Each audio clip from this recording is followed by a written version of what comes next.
So you'll see 3 plates around the map. There's one here on the left where I'm at right now, and it has a ring forming around it.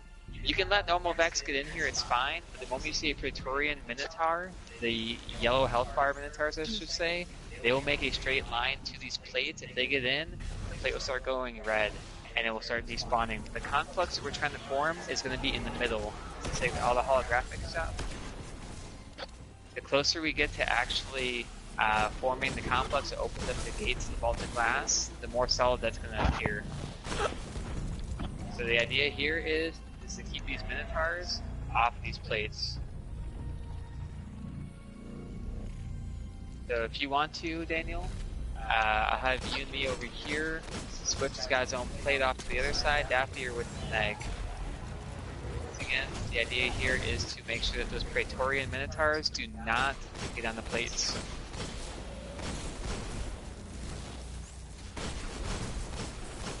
Yeah, I wish I had some too. It's kind of neat because you can see it, Daniel, in the middle. It's kind of forming up a little bit too. Good. Alright, Minotaur coming up from the left-hand side. Middle. Oh god, this dodge is so nice. Oh, the constant dodge is a hunter. No, I just dodged once to see what it was like, and damn.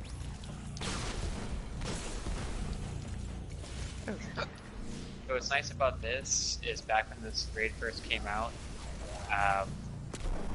it was, yep. I got it. Yeah. So this was technically a public area, so you could have people that were just like doing public events and hanging out and actually help you out at the entrance to Vaulted Glass. So the spire is forming, just popped up because we have control of all 3 Vex plates again.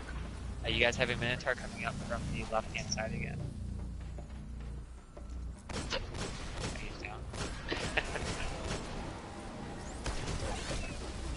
It's just so depressing that you don't have ledge grabbing in this game. Oh, I know. No. Nope, no ledge grabbing. Praetorian, middle again.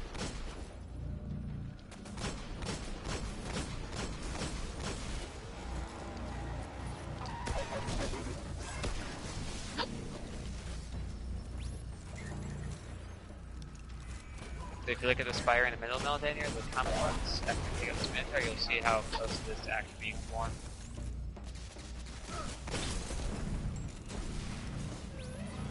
And here in a moment, it'll say the spire has been formed, and when that happens, the vaulted glass door will be open.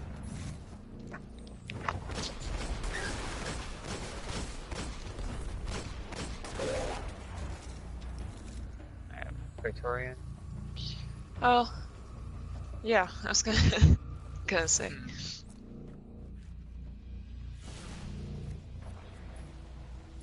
Harpies! So many harpies. Okay, that's a smoke.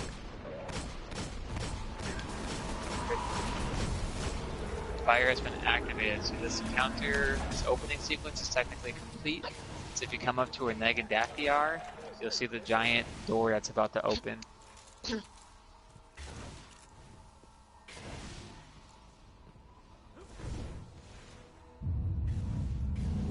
So in the lore of this, I'm not sure if you ever got to know who Caber was, or what's his name? There's the Warlock. It's lost his space here.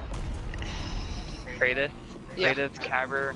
So the original team that went into the Vaulted Glass is also people that that was known by Swift. Damn it.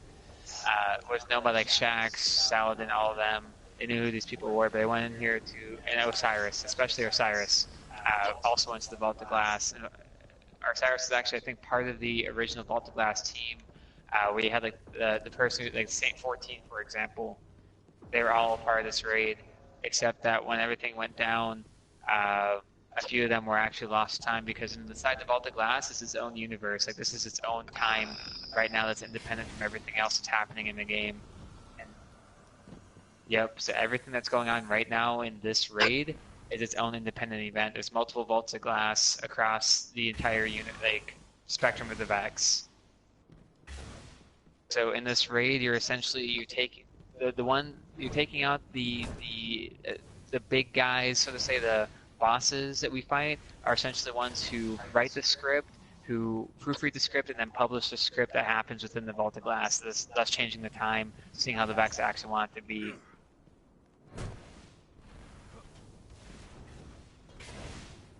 Yeah, you're killing the author, publisher, and proofreader. Think of it that way. So Alright, so this encounter right here before we jump down, this is the Conflux encounter. You'll see a giant smoke cloud here form in a second. Actually, it's just a Conflux down the middle. So in this encounter, it will once again be 3 teams of 2. To start off the encounter here, where the Shining Light is, there is a Conflux. This Conflux needs to be defended against all Vex. This is the Spire, like, what the fuck? The public event on Nessus, where you're supposed to prevent the Vex from sacrificing themselves. That is exactly what this is. Starting off, it's going to be 1 Conflux in the middle. After that, it's going to be Confluxes in the left and right. And on the 3rd cycle, it's going to be Confluxes on left, right, and the middle. You'll see throughout the entire fight, it'll say the Templar begins the Ritual of Negation. This doesn't really mean too much to us unless you have a debuff, where you've been, think of it as like a curse, where your screen turns green, which you can only get by stepping in a green pool of acid that certain enemies drop. You won't see them here yet, but if you step into a green pool of acid, you essentially get this debuff, and whenever the Templar does the Ritual of Negation, if you have this debuff, it kills you instantly. Yep. The ones that drop the debuff are the Fanatic Goblins. They're the ones that have no heads, and they will run straight at you, and they will blow up. So like this green guy right here. Yep. You stay away from the green pools of acid.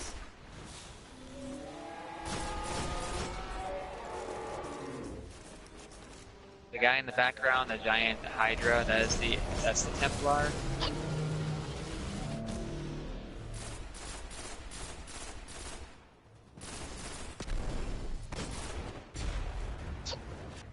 Templar summons its legion, so this is going to be all Fanatics. It's like one of those times, like if you had like a super or a tether you wanted to use to generate some orbs for the fire team, like that they constantly spawn these guys in. It's like free reign.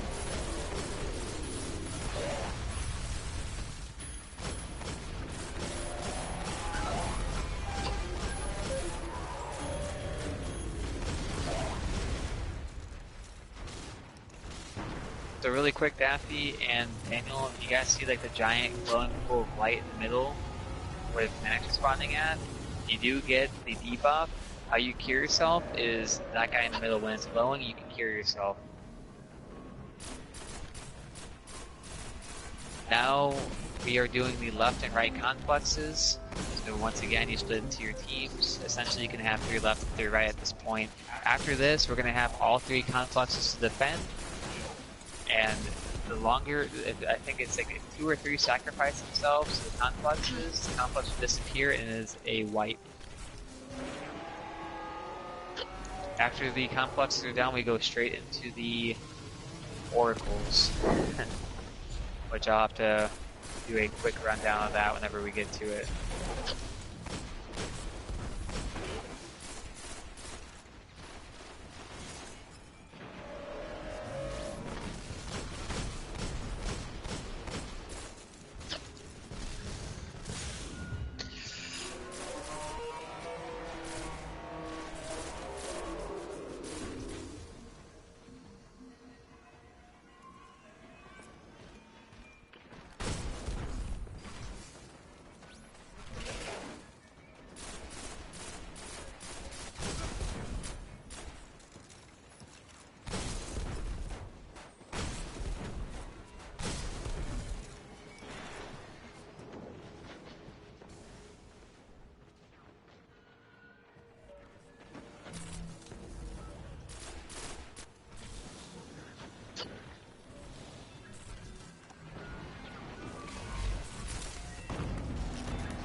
Get ready for legions.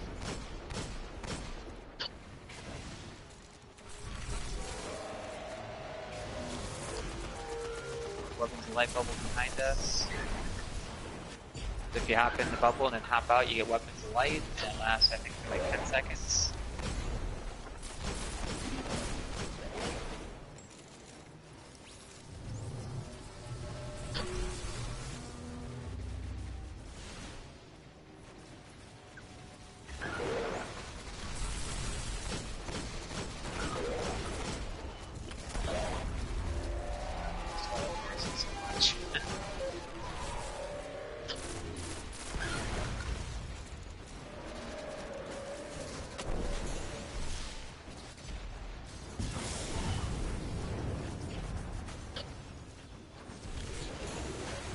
So for this one, since we are short one person, we'll have the left side, myself, Daniel, and then one person in the middle. We will supplement for left and mid, while two people can handle on the right.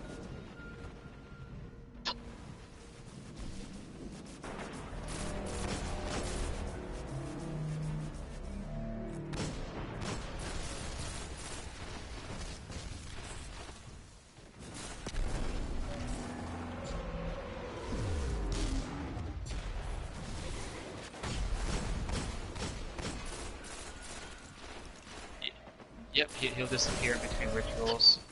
Nope, that one, don't do that. Be a dick.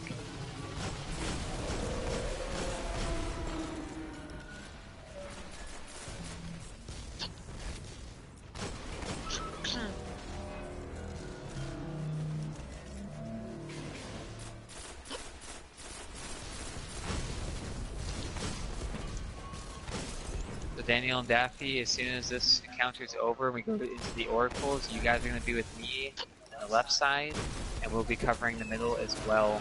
The oracles coming up, the encounter consists of is these giant glowing balls of light that spawn in, and they need to be destroyed as soon as they come up. If they stay up, everyone gets the debuff, and if the ritual negation happens, it kills everyone. So this is alright. So legions are gonna come out.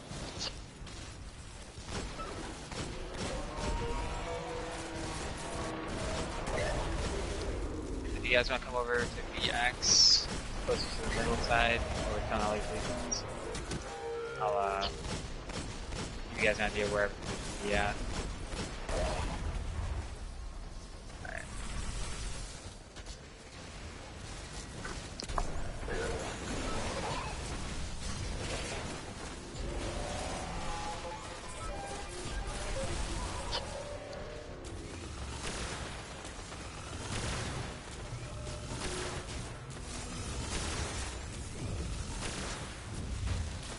Alright, so Daffy, Daniel, I'm over here to the left with me right now. And we're gonna start going over. So you're gonna hear, first of all, when the encounter starts, we're gonna get some loot here in a moment. When the encounter starts, you're gonna hear a bunch of chimes. And it's the oracles are gonna be spawning in, and the first cycle is to show you where they're gonna spawn in. On the left-hand side, there's the left back that will spawn right here. There is the far left that will spawn right here. There is the front left that will spawn the stairs right here by Daffy. There is one here in the middle. And on the right hand side, it's kind of similar. There's a hidden right, or like far right. Actually, no, just say hidden right. Far right, front right, and then once again in the middle. So you'll see them here in a second. There's one.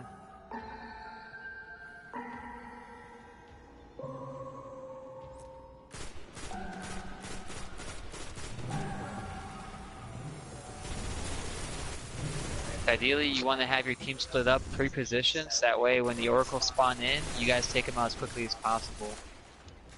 Usually, there's always going to be one person at the hidden left and the hidden right. They're going to be back there waiting for the oracles to spawn. And then the other people will be taking positions elsewhere. After every ritual of negation, during the oracles, hobgoblins will spawn in, and then the oracles will spawn back in shortly after. So get ready for them.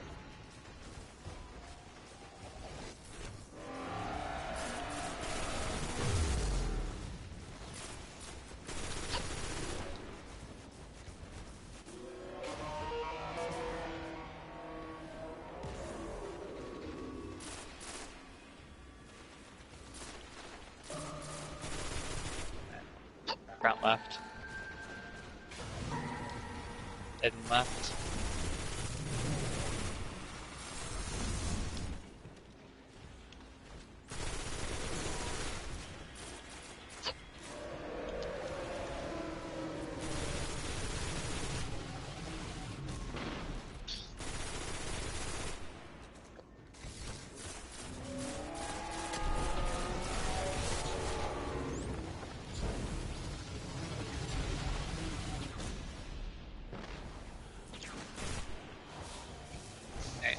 You ready for oracles?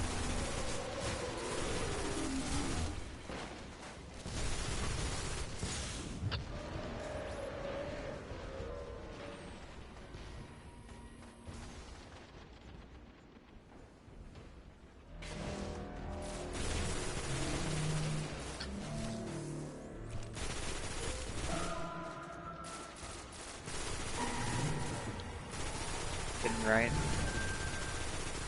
Hidden left. Far left.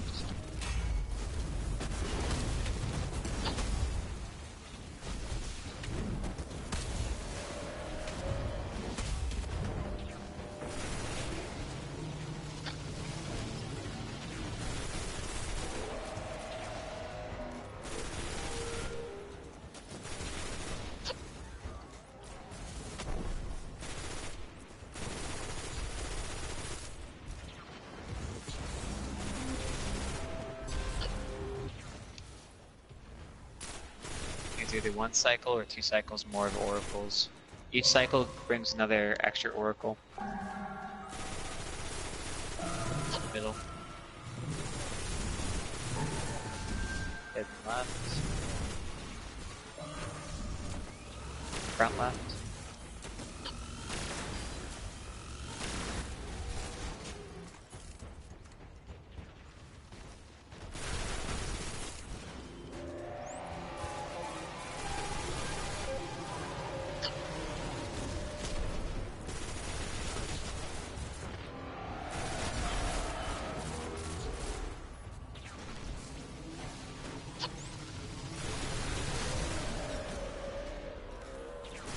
Should be the last cycle.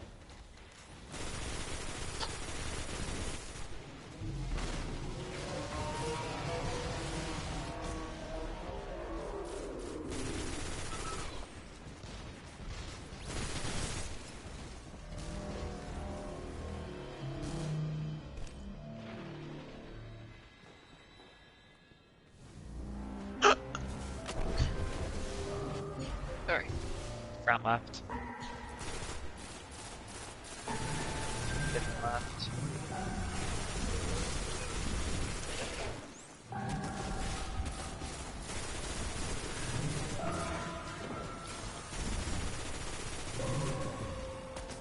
Middle.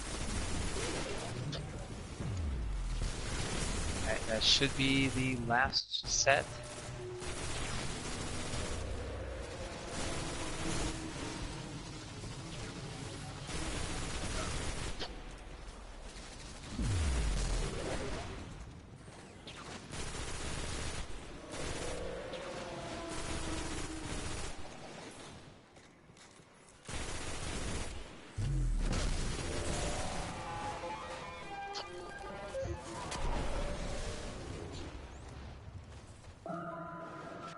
No, not one more.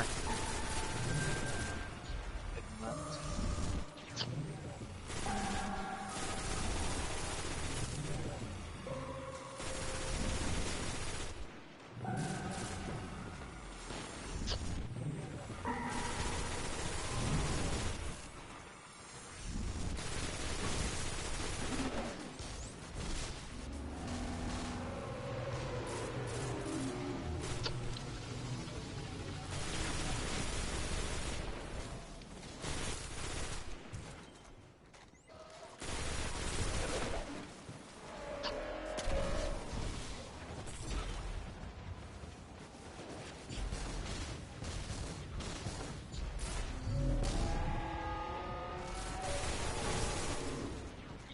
Yep.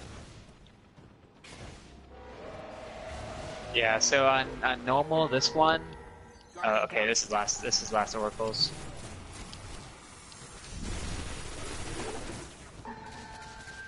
All right. Left side spawning now. Front left. Far left.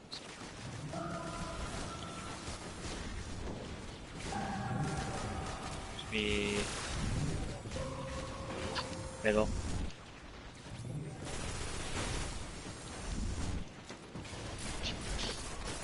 So in hard mode, or actually between the level 30 hard mode and the 390 hard mode, there are extra oracles, and they are red oracles. They also wipe you quicker if you don't kill them quicker.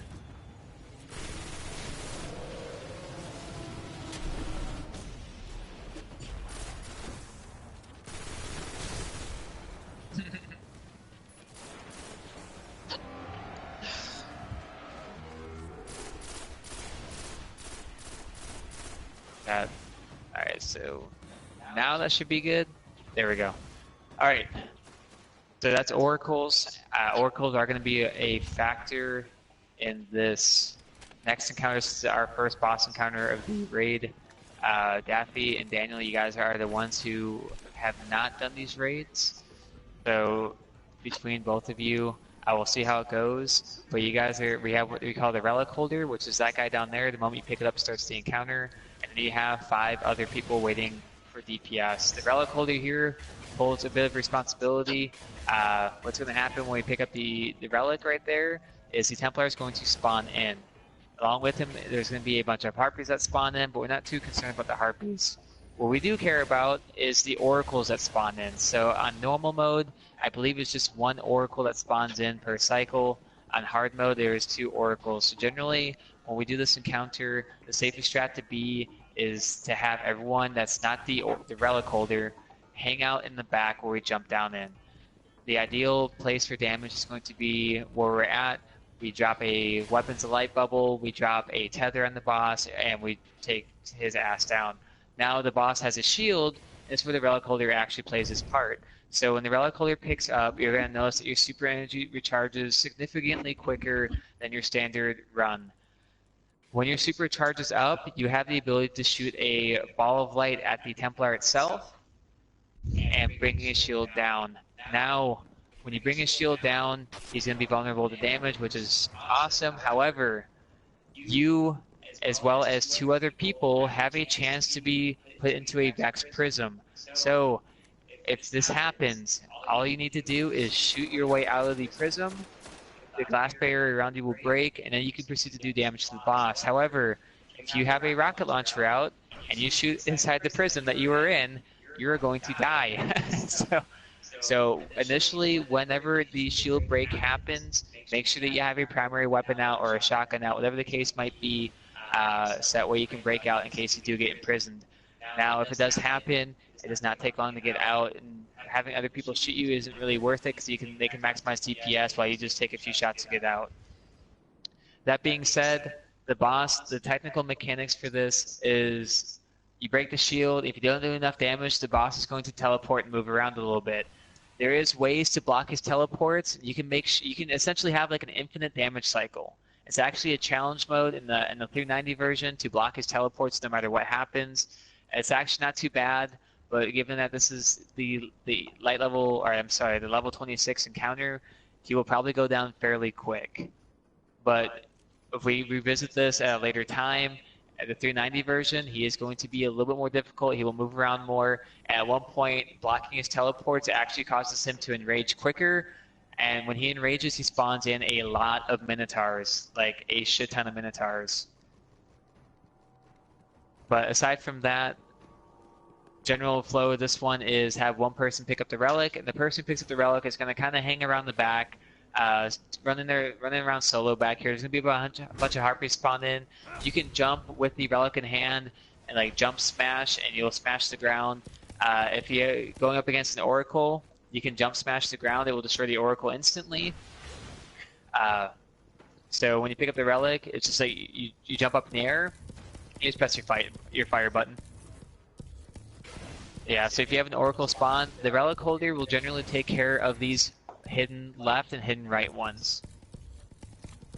Because everyone else, if we're up at the back where, for example, Neg's at right now, we can peek out left and right and get a good lane on these Oracles that might spawn somewhere over here, as well as the ones that spawn on the left-hand side as well. We have a pretty good lane, but we cannot get the hidden left and the hidden right one. So the Relic Holder essentially is the one responsible for getting the ones that are hidden on the left or right. Once again, only one will spawn in per cycle. So ideally you want to do one Oracle, and by then you might have your super charged up. If not, just hold off, wait till the next Oracle spawns in. As soon as the next Oracle spawns in, destroy the Oracle, and then make sure that you let everyone know, like, hey, I'm going to fire. Everyone's going to get ready to do damage. You shoot the super at the boss, it breaks the shield, and then as long as you're not imprisoned, you can start doing damage to the boss. Yep, just like with the Eye Riven. So for everyone else, Daniel, I'll actually just put you as the Relic Holder. Daffy, you'll get a chance at the Relic Holder, actually in the next few encounters. So Daniel, you'll pick up the Relic. Everyone else that's going to be doing damage, just kind of hang out back here where I'm dancing.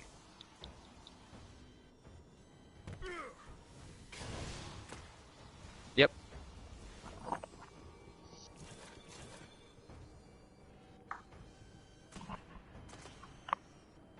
Yep, everyone else will be able to peek out from left and right and shoot the other oracles that might spawn in.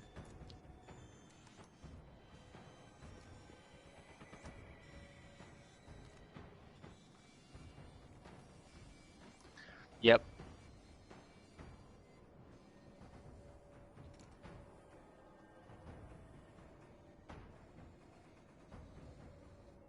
Yep, exactly.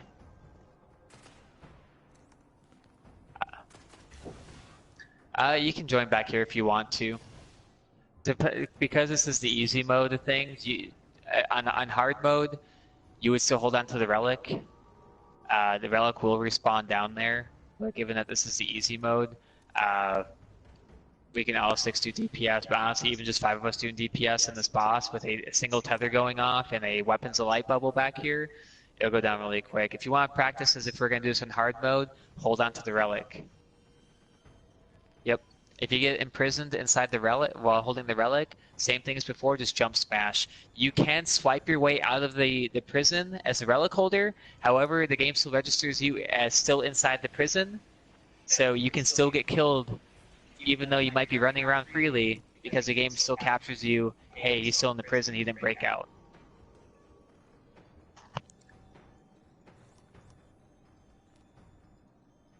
Yeah, you have like melee attacks.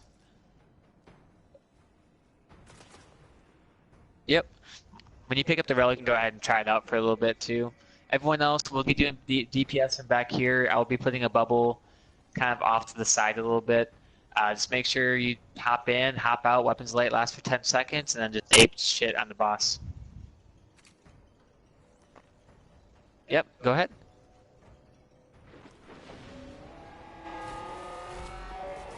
Alright. Oracle's in. It is close right. Okay, it's down. So Daniel, you'll see a bunch of harpies spawn back there. It's up to you if you want to actually hit the harpies or not. If you don't, they'll kind of just leave you alone. Whenever your super's charged up, just let us know, and we'll see if we'll be ready to do DPS or not.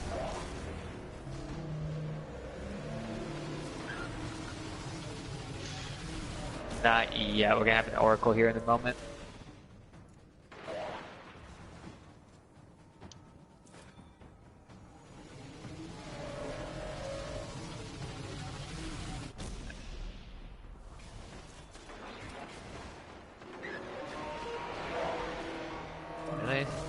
There it is. It's front left. Alright, Daniel, whenever you're ready, go ahead and pop it off. Yep, sorry. Make sure you're not imprisoned.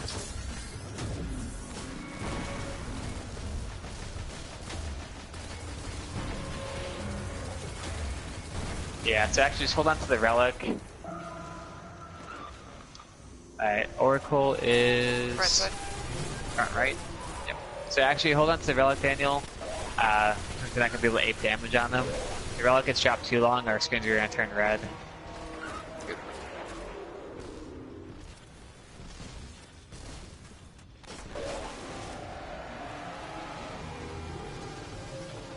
Let us know when your super is charged up.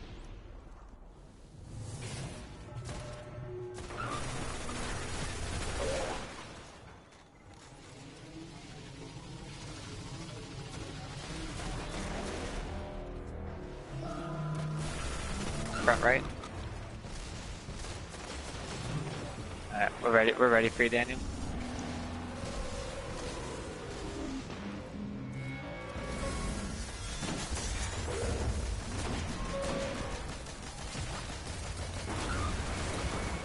Blocking teleport.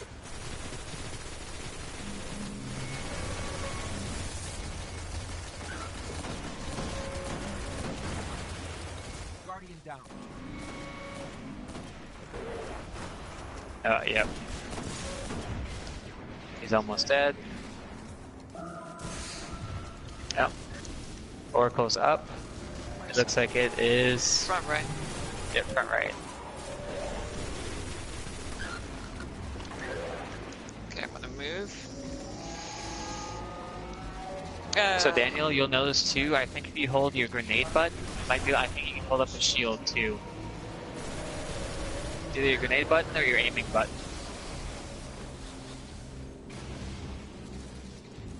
So you can pretty much block all damage from the boss, and that's whenever you block teleports, when you get like the hard mode, that's how you save your life. But keep in mind you have a timer for how long you can actually block.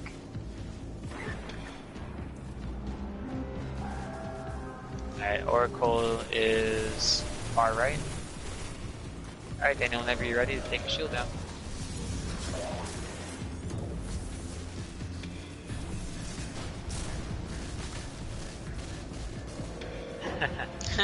No, it's fine.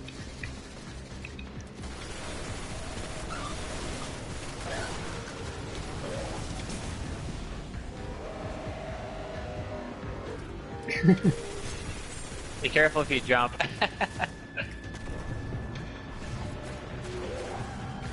You're fine. Outside right. Yeah, I was gonna say that Harpy had a name. I was confused for a second. Oh, you're friendly, Harpy. It's adorable. I wouldn't. Never right, Daniel.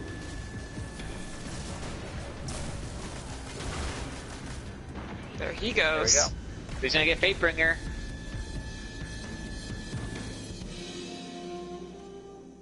Gotta send him energy. Alright, so we're gonna take the hidden path off to the left-hand side because this allows you to, well, get closer to a chest. So if you don't do certain conditions in like the hard mode, if you don't comply with them, this pathway is actually blocked by a box. I don't know why I say that. There's an extra chest in here, and then you crouch down, and it's just basically following the path all the way down.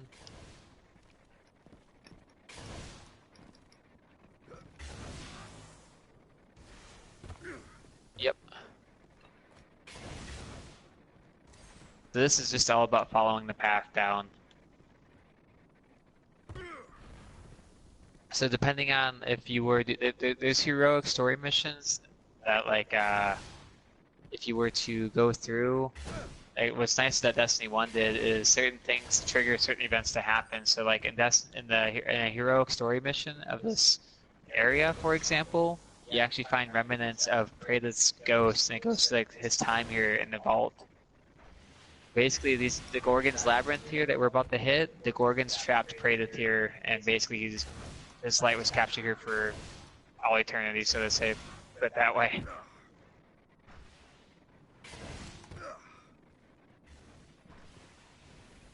Twilight Garrison, boom. Ew. I love that so much. That scream was so good.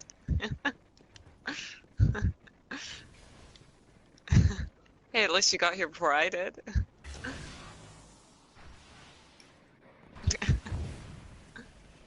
Alright, leave the chest closed for a second, wait for them to get the full experience of opening the exotic chest. I need to turn my brightness up.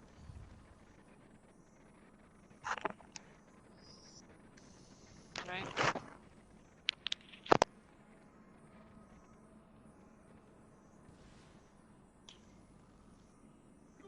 Good to know.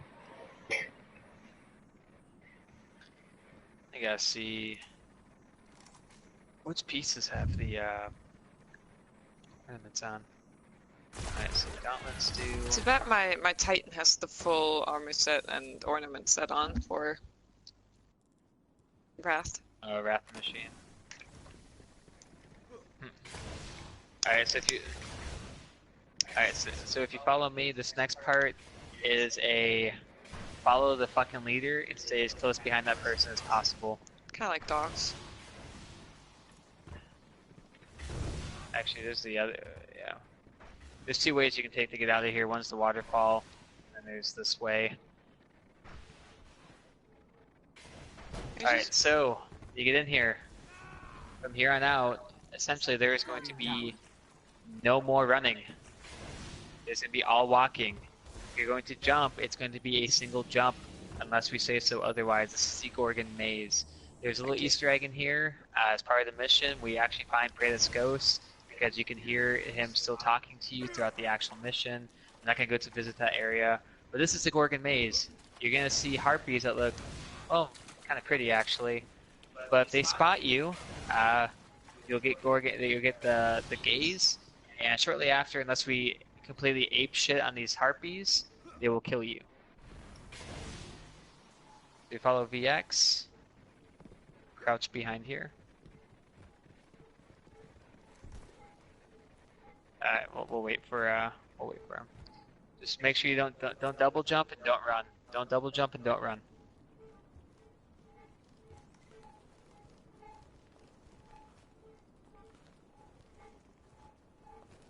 There is a lot of these guys. Yep, so walk, just single jump.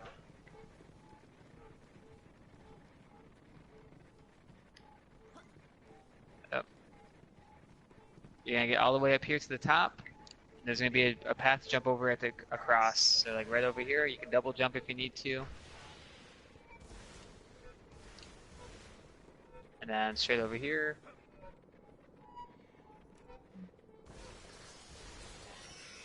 Oh. No.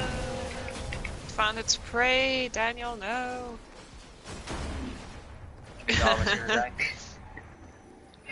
Yep. Don't they sound adorable though? Wait. I will say there is plenty of ways to actually go through this maze and complete it. This is not the only. Or they sound adorable. Here, we'll wait for everyone to get caught up. So if you jump or if you run from all the way back over here, the Gorgons will eventually find their way to you. That's why, like, essentially when you get to this point, it's just like, alright, no more running. But there's more than one way to actually get through this. This is just the general, like, route that people take. Behind here, up and across. There's like a backwards path you can take too. Alright. Walk. Jump. There's a Gorgon coming from our left, so just be careful.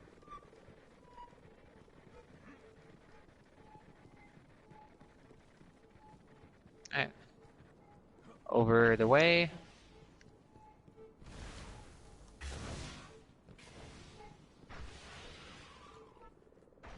Whenever you jump across, the moment you get across, where you at? It's because he jumped over him. Ah. Yeah, I remember having to wait for him to pass.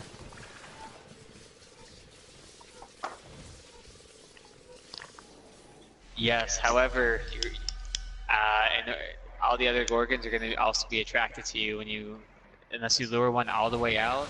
You can kill all the Gorgons here. It just takes a lot of ammo.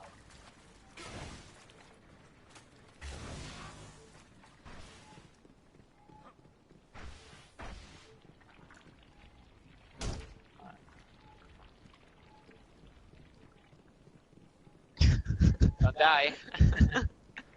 Daniel. Choking underneath the pressure. You okay? Alright, let's walk. No, don't worry about it. It sounds like they are. Hi, Merlin. Hey, Marlon. Aw.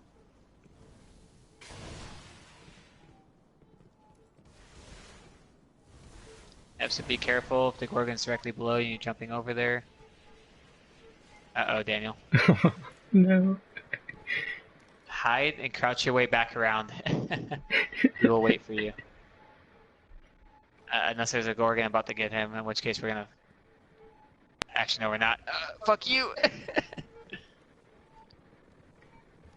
The fun fact, as soon as everyone gets over here, a hunter that has a smoke grenade that makes everyone go invisible also hides you from the Gorgons. Unless you physically go up there and slap its ass, you can't get caught. Alright? Do it. Swift.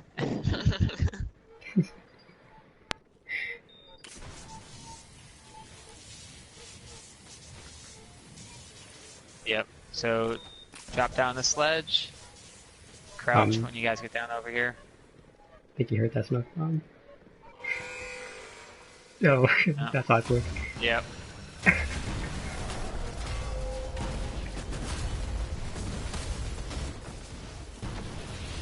That's the old school melting point you just threw on that bitch. Damn, I forgot that you could do that.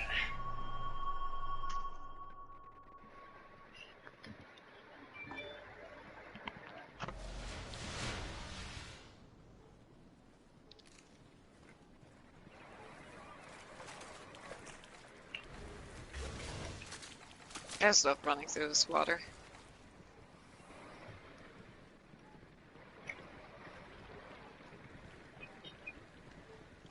Come on, Guardians. Yeah, whatever, I don't care about you.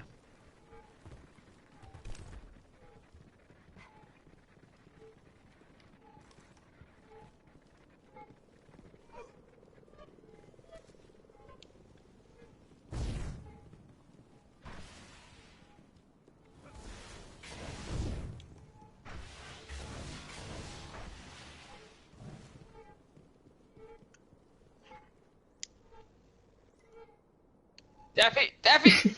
Daffy! Don't do it! Alright, stand by. Where's this little shithead at? Yeah, you little fucker.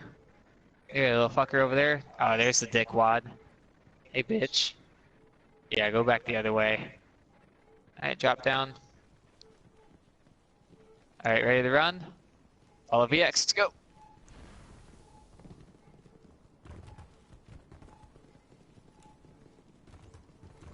Phew, how many times it took me to find this fucking thing the very first time I completed Vault of Glass?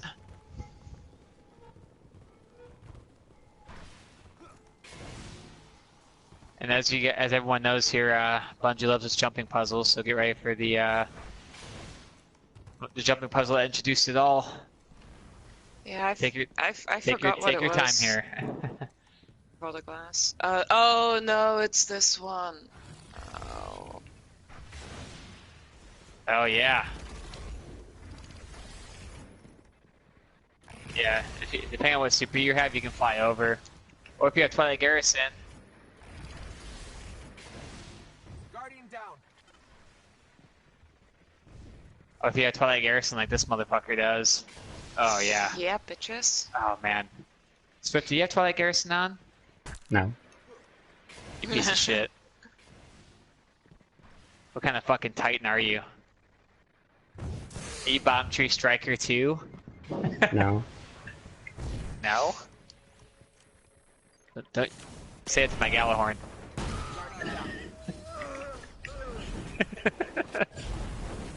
Yeah. Yeah, okay.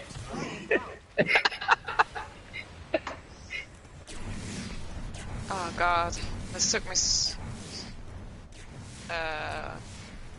So if you go, okay, so Daffy and Daniel, if you guys are walking along a wall, there's gonna be at one point a little divot in the wall that you're walking along that Bungie intentionally will make sure that you slip off of unless you actually jump around it. See if I can get up to you. So if you're basically, if you can follow the path all the way down and get to the edge where Daffy's at. Guardian down. Yeah, so Daffy, you're right at where that wall's at. You're gonna have to like jump around that wall that you're at. Let's see if let me look at. Bye, Infinite. I'm up here. I'm up here with you, Daniel. Guardian down. No, it goes in order.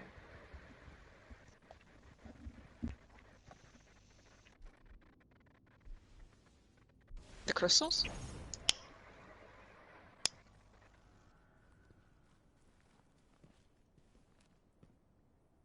Alright. Oh, yeah. I'm up here with them. Over here, Daniel.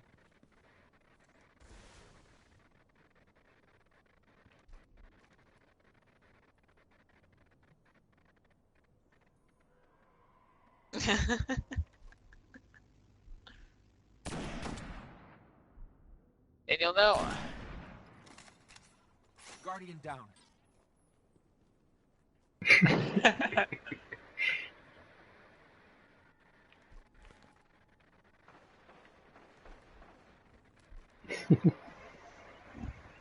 I mean, I think last time I got left behind for a very long amount of time while I was trying to get down this freaking puzzle with I just Michael. laughed at you. Yeah.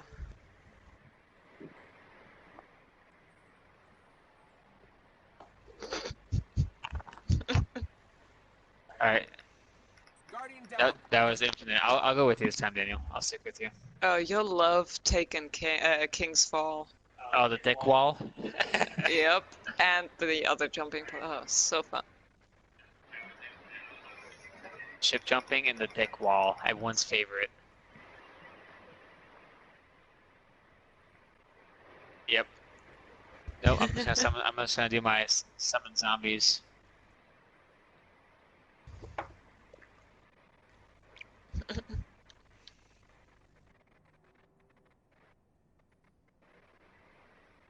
Alright, let's go. Alright, so next one's gonna be over here. Alright, let's jump. Tons of AO if you have them. They're so good. Jump. Jump over here. Nice. Jump across over here. The first time Jump down I over used here, them was actually the last time we did this raid with this clan. It's so nice. And then over here, Daniel. Guardian down. Yeah, you're on like the last one.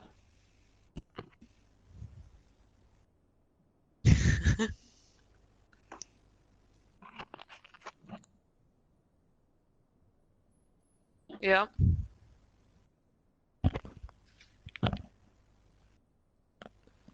I need to see if I can. Hey Swift, let me know how close this rocket gets to you. It With just that flew by suffering. me. You're not worth my rocket hitting you, anyways. Alright, I'm up here, Daniel. I just wanted to know, Swift, I wasted all my Galahorn rockets on you. Well, The Galahorn. okay, I have you since then. Alright. Ready, Daniel? Alright. This one. And this one should be right here.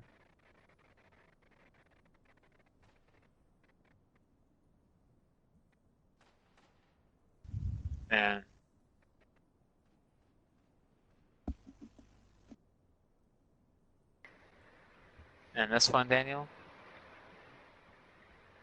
And then this one down here is the last one, and then we jump over to this guy right here. So if you die here, let me catch your res. So here, you can pretty much scale the wall the entire way. This guy right here. Actually, is it this guy? Yeah, you can No. walk by it. Alright, so Bungie's troll and this walking part is that guy right there. It's like a little crack or a little dividend. You will fall off. So this one, you just gotta jump around it.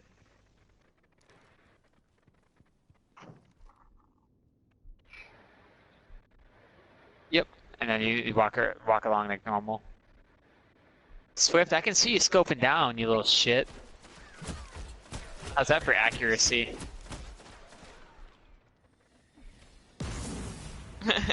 Yeah, he would be the one.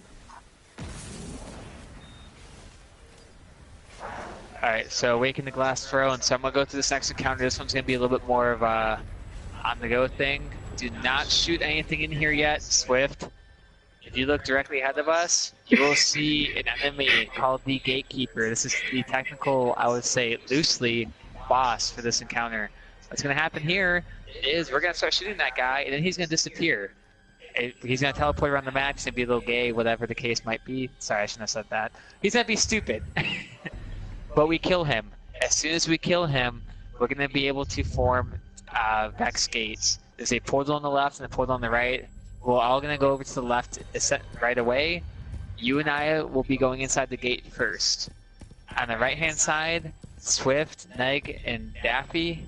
I want Daffy to be able to go in on that side so he can see what's going on. But essentially, after we kill this Gatekeeper, it's going to unlock 2 Vex portals. And as a Conflux is going to spawn, if you guys look at your character Hobgoblin is and the Gatekeeper, a Conflux is going to spawn there as well at the same time this is happening.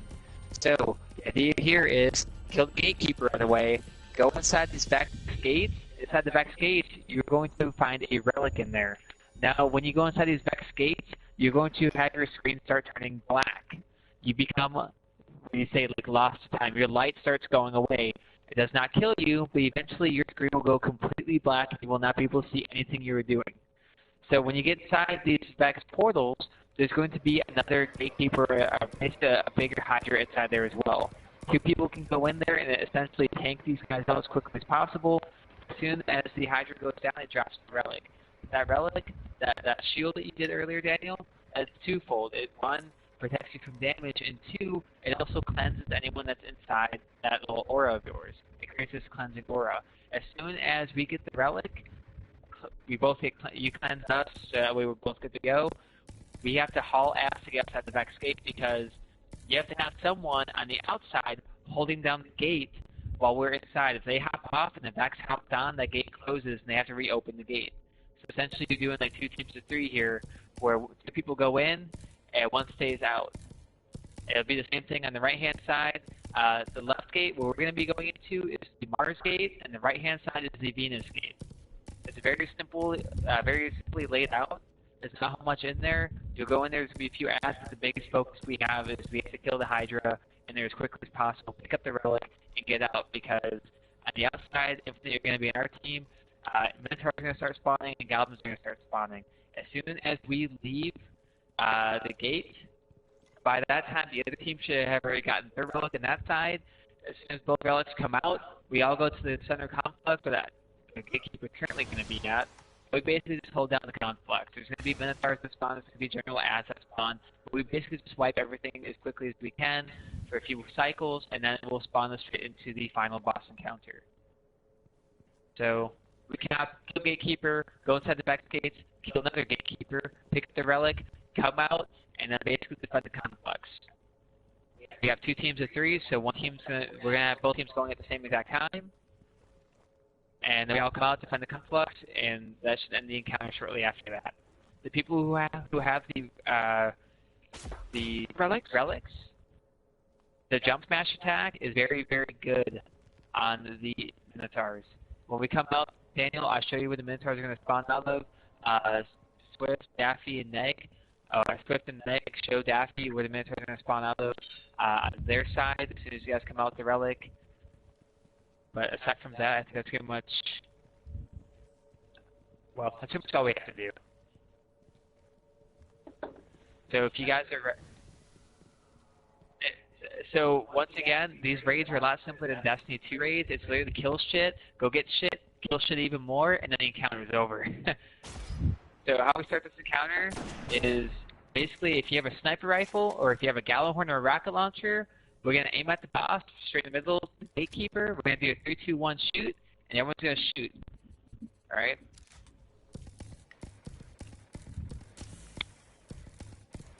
Yep, so make sure everyone's taking aim at the Gatekeeper.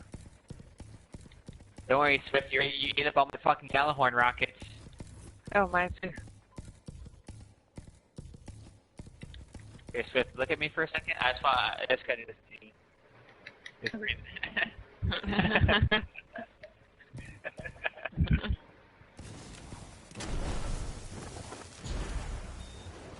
Oh, heavy ammo synthesis! Oh, I forgot my about God. that. Thank you, Daffy. Oh, because you were muted! Yeah, wouldn't be shocking. Alright, go. Alright. Is everyone have rockets ready to go? Alright, take aim at the boss. 3, 2, 1, shoot. Boss is down. Infinite, myself, and then Daniel left. Go over here. Just like in the very first encounter, we stay out of this. Infinite, you're gonna lock this one down over here for us. Alright, Daniel, you ready?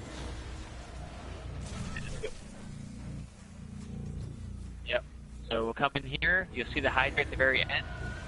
You gotta kill this guy as quickly as you can. Alright, Daffy. You go in there? Alright. So come up here, Daniel, where I'm gonna be at. I'm gonna drop a bubble on it. Use the relic. Go ahead and pick this up when you get a chance. And then use the shield button, the shielding one.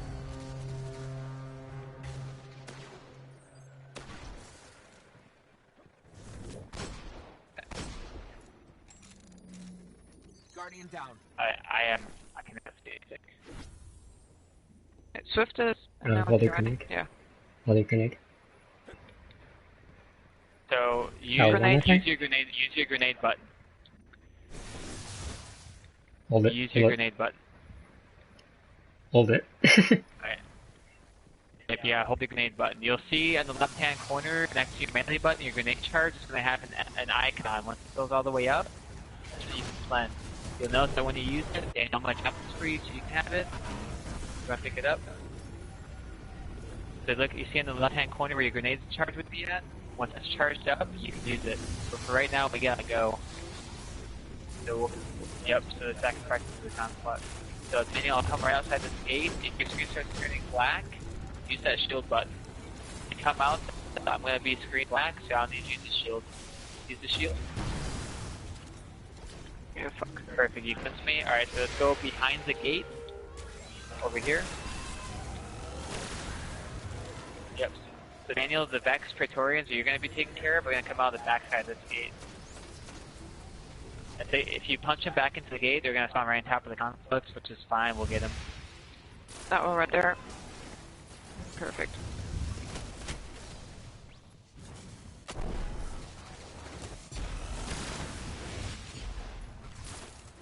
Yep.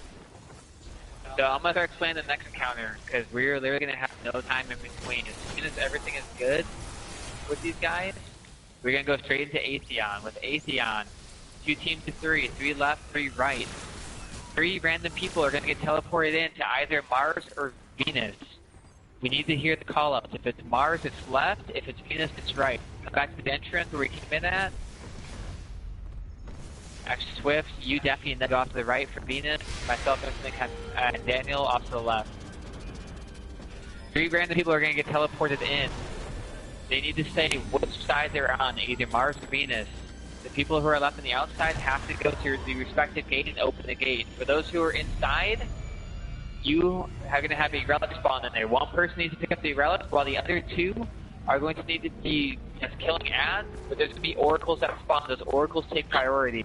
The Relic Holder, your job essentially is to cleanse the people in there. So as soon as that shield comes up, you will be cleansing your people. There's about 7 oracles in there. Alright, so I'm in, for example. Alright, me to Mars. Myself, Neg, and Daffy. Yeah, we're in Mars, so it'll be left gate. Daffy? To right. Yep. So you see oracles, Daffy? That's where the next part. And left. Thank you. Alright, you guys come closer to the gate. Come closer to the gate. This will be the last oracle. So once we come out right now, we cleanse. Everyone comes in the middle, and you guys are going to stand behind my shield. Stay inside this bubble, and you do damage to the boss. His weak spot is in the middle. Guardian down. Yeah, we have to jump You're up. using hammers right now, you have to jump up. Yep, I just realized that. So I have 10 seconds left. Oh yeah, 9, rockets about 8, to. 7, 6, 5. Everyone hop out and go back to your respective sides now. Go back to your respective sides now. Rocket, I gotta jump up as well. There. Mm-hmm. I'm just gonna switch to sleeper. Alright, I'm in. Alright. Mars again. No, it's death. Yes, if you're using rockets, you need to jump up. If you're gonna use hammers or supers, you need to jump up. But you can use Gallahorn, you can use whatever you would need to do damage. It's like The person who's using the relic cannot do any damage. They're strictly out there to protect everyone else. Whoever picks up the relic inside the gate is there to protect everyone else. Whenever we do damage, though, we will always come down to the little area where we were just at, do DPS from there. But inside the Vex world, the Relic Holder, your job is to cleanse the people. Everyone else, kill the oracles and you keep moving. If the oracles get too long, we all die. Basically, you can get 1 rocket off per jump, is what I always do whenever you damage. Alright, we are Mars. Mars again. Alright, so Daniel, you'll be helping Lena take care of the oracles that come in. Alright, I'll have 1 more. So top right. Down, Daniel. So keep moving. Yep. Yes. Go to cleanse us. Cleanse us. Alright, so come up the stairs. We get 1 more oracle. Off to the left again.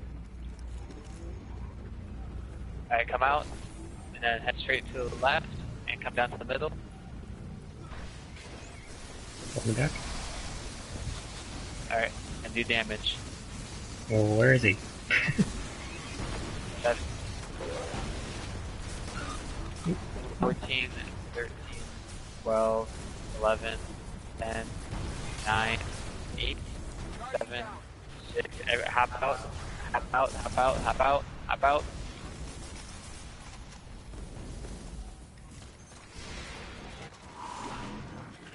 Where you got that? Alright, I'll catch your res. Okay, front left. Jesus Christ. Next one's gotta be front right. Guardian down. Mars. Mars. Mars. I got your res.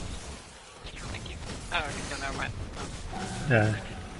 Yeah, they're kind of in deck. So Daniel, on the outside, these supplicants are dangerous as fuck.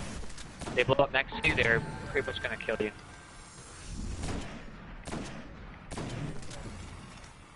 Yep. Do you see Time's Vengeance, Daniel, on the corner of our screen? Yeah. Time's Vengeance is the damage buff we have against Atheon. So it's all up in the middle. I got a weapons light bubble in the back. Thank you. Oh, splash damage holster. Got. Guardian down. Should have used my time down to pop some hammered heavies then. Thank you. Yeah. Good job.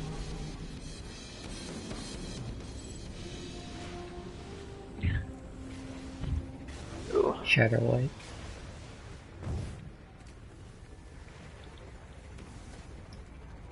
Oh, do you look at the vaulted glass? Yeah.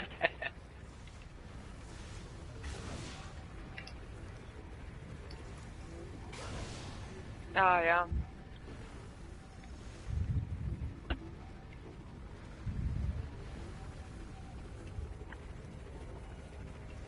I love this area. Yeah. So this is the glass throne. This is in every the glass. Every time you go into the raid, it's technically its own universe, its own time cycle. So like you Guardians have killed Atheon thousands of times, whatever the case might be, but time keeps rewriting itself. And inside here, like no matter how many times you kill the reader, the writer, the publisher, whatever the case might be, like they come back because it's always a different time cycle. So time never stays the same in here.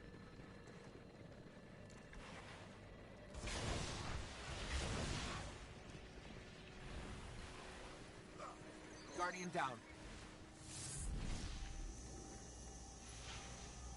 Alright, so now we have to go into Crota's End. That was raid. Yeah.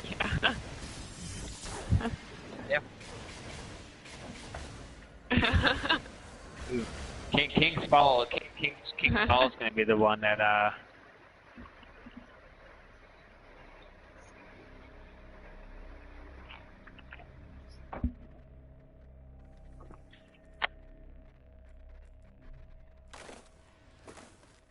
Wow. Alright.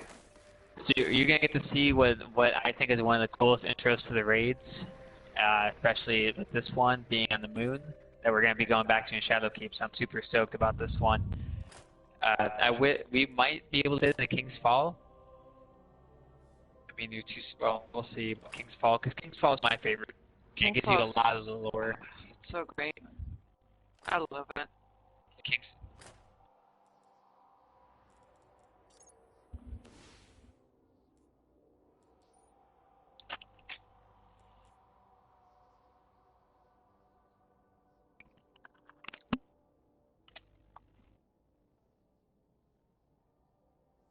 Yeah.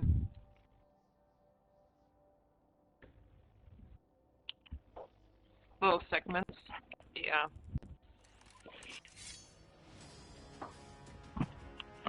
Alright, so this raid, I'll go into the first encounter here in a moment, but we have to form the bridge. You'll see, I think, the objectives, they descend into the Hellmouth. There we go. Just gonna keep moving. No. No, whoever's behind. Alright, so you see right now we stand in this plate to activate it and it will form the bridge. I want Daniel to be the first, so I want Daniel to be the first one that goes down, by the way. It's on this one too.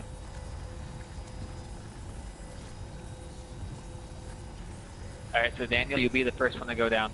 And Daphne.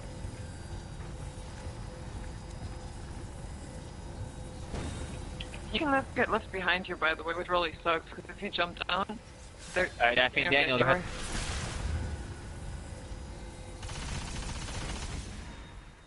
Take the necrochasm off.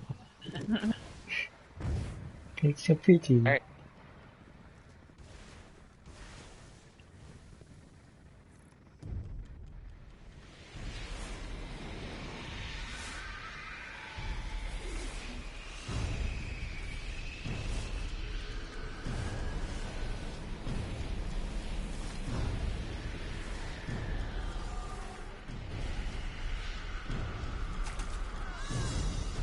So this right here, Eris Warren, the one that's returning in Destiny 2 for Shadowkeep, she was down here in this abyss with her fire team, and she's the only one who came back alive. Now, she also made a wish to Nahamkara as well, but yeah, this is where she was at with her fire team. She's the only one who made it back. So, really quick, this encounter, I'm going to put it very simply. Stick the fuck together. When we run through this and we run through this darkness, we're gonna get a debuff. Everyone has if you look at anyone's head right now, you see like a red aura above their head. The longer we stay in the darkness, the slower we will move, and ads will spawn non-stop here. Non-stop. So ideally here, you have to keep moving. Now anytime we approach a lamp like you see in front of us, you can get rid of some of the darkness debuff and it will allow you to move faster. You can essentially get full cleanse. However, the moment you activate the lamp, about 15 seconds later, it will blow up. So essentially, we're going to move as a group, we're going to traverse the abyss, we're going to get to the very end. There are going to be pit holes you might be able to fall into, but essentially we're going to get to the very end, and it's going to be basically, we're going to need to hold off. There's a glitch spot, we're not going to use it. There's a glitch spot where you can avoid all the ads, but we are going to play like it's designed to, where we do this epic fucking hold-up scene at the bridge while it's forming into further Descendant Realm. Alright.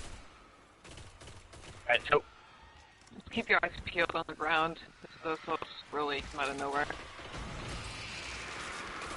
yeah, you'll have weighted darkness, that's called. Once that is 0, start moving again. Go left and land.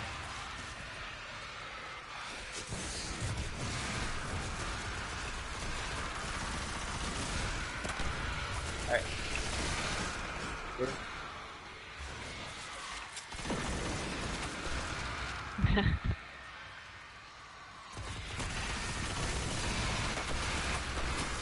So watch out here, there's gonna be a hole, so we're gonna go around to the right. There's gonna be 2 holes actually, so...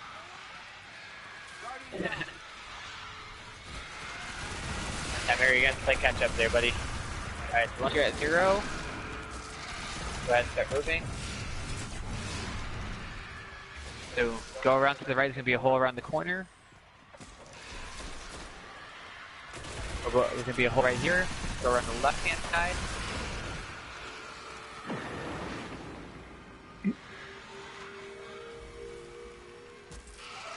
There's gonna be a few holes up here, but we'll take our time.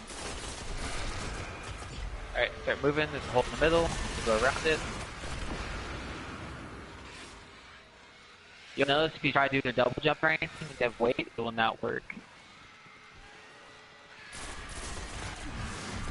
Alright, so this next one's a little bit longer to run. Hang out here for a second. Alright, this is good. You see that the land starts turning colors. The closer it gets to red, the closer it is to being blown up.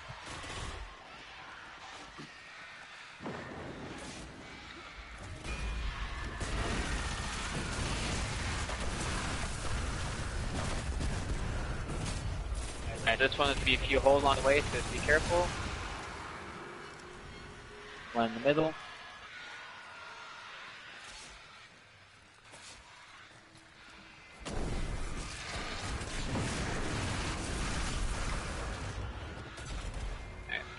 There's gonna be a few holes up here too, so be careful. Be a big one, so hang off to the right a little bit. There's gonna be another big hole that we're gonna be coming across, so be in the middle along the left path. Alright, let's move. So hang off to the left, actually, hang off to the left of that one. We're gonna get to the infamous knight here in a moment, so alright, keep on the middle, keep moving.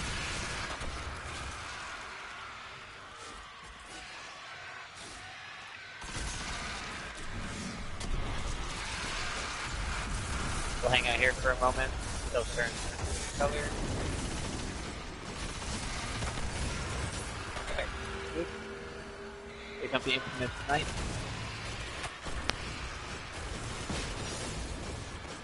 Alright. So this one, we're going to go uphill. There are a few holes to watch out for. Try your best to connect to me, and let's go. Hang on to the left hand side of that rock. There'll be another hole right here. Go off to the left of it. Now you can take a shortcut across from here to get to the final lamp, but we're just going to follow the path as intended.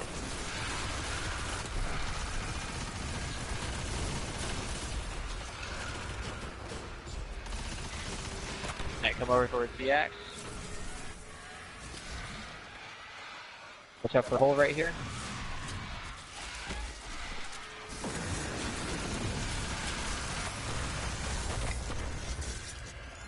So we're going to do two things here. We're going to run to this next lamp and the final lamp, and we're going to activate the bridge. So run. Final lamp is right here. Where we're going to be doing our holdout is on this guy right here.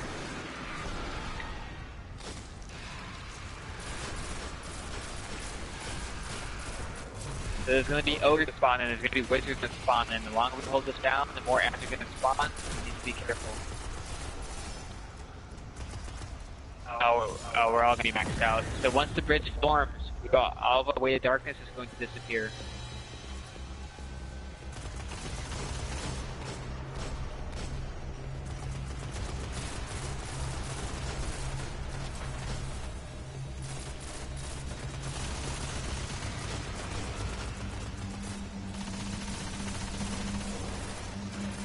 Enter.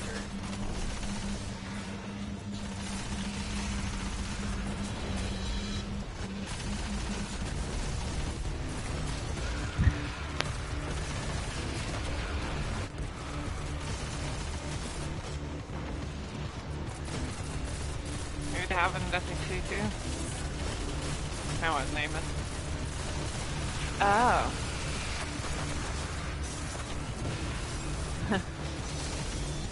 No good.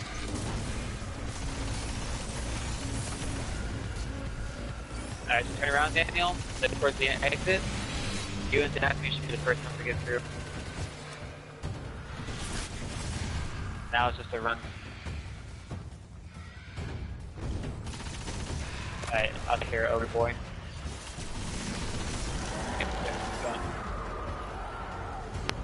Towards the light, Daniel.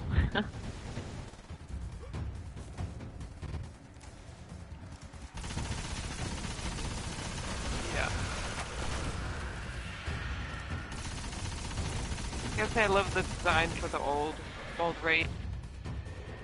Yep.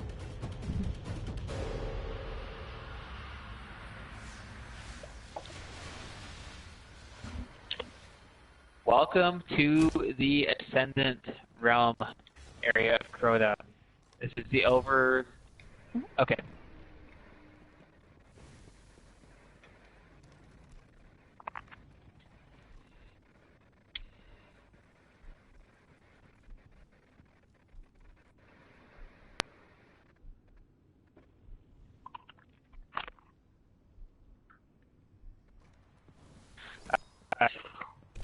So Destiny 1 veterans will know of the old school way of being able to skip the full encounter by sword gliding across the bridge.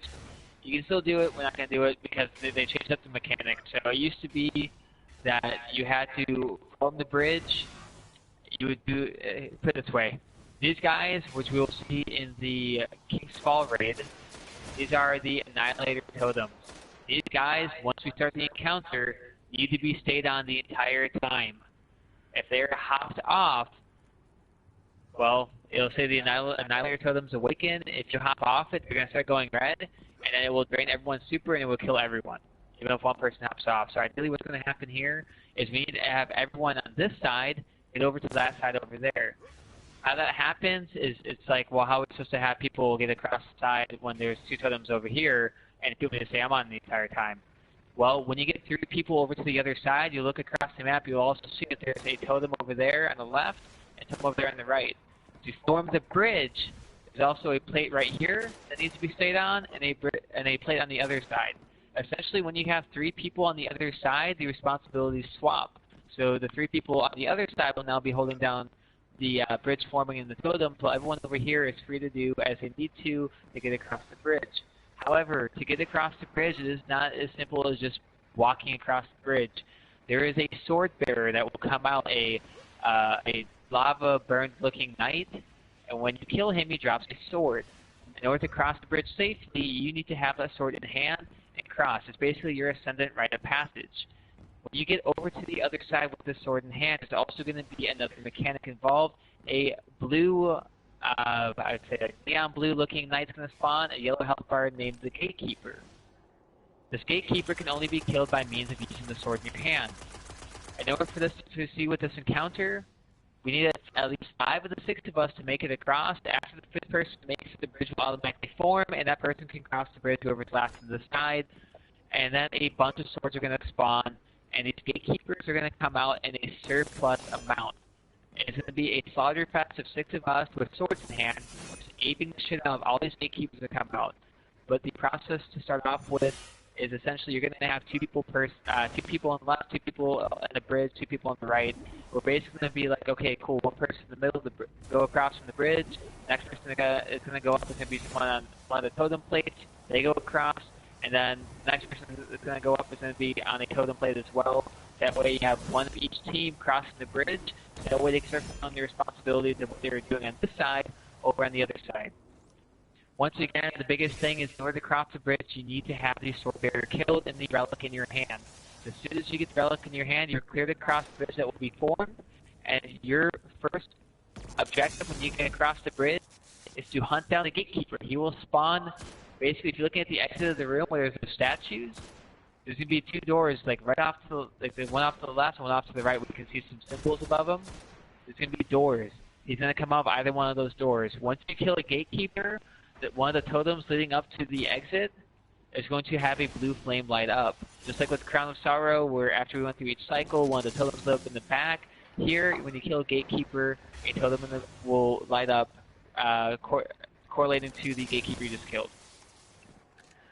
So what we'll do here, Daniel, you'll be with me in the middle. You'll be the first one to go over.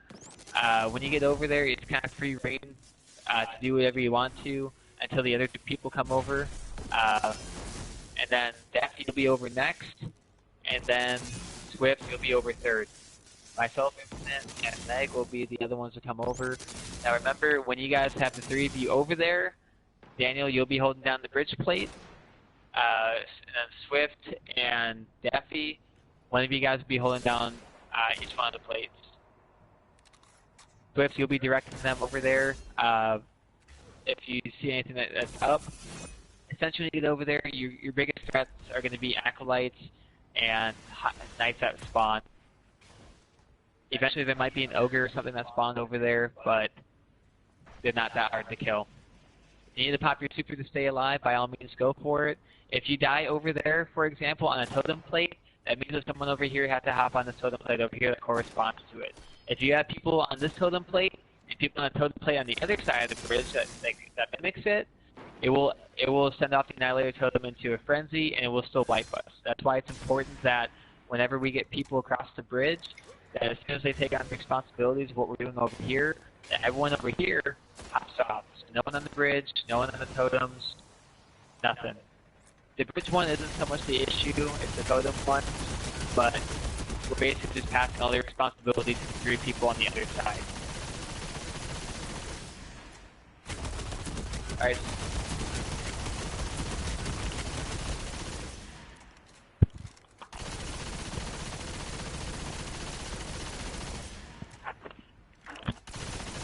They might be in your Postmaster. So there's a few encounters, but I didn't get anything either.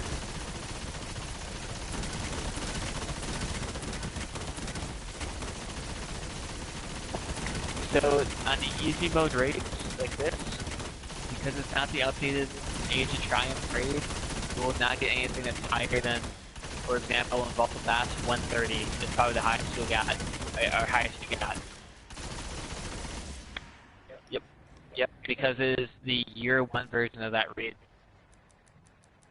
Now, Daniel, for you specifically, if you were to attempt King's Fall, all the gear that's going to drop out of there is going to be, well, higher than what you have right now. And then for you, Daffy, with Rats in the Machine, it'd be the same exact thing. Doing the normal variation, at least, you can get drops up to, I think, 390, and then hard mode gives you up 400. All the 390 versions of the raids, like the year 3 versions of the raids, will drop 390 and above here, though.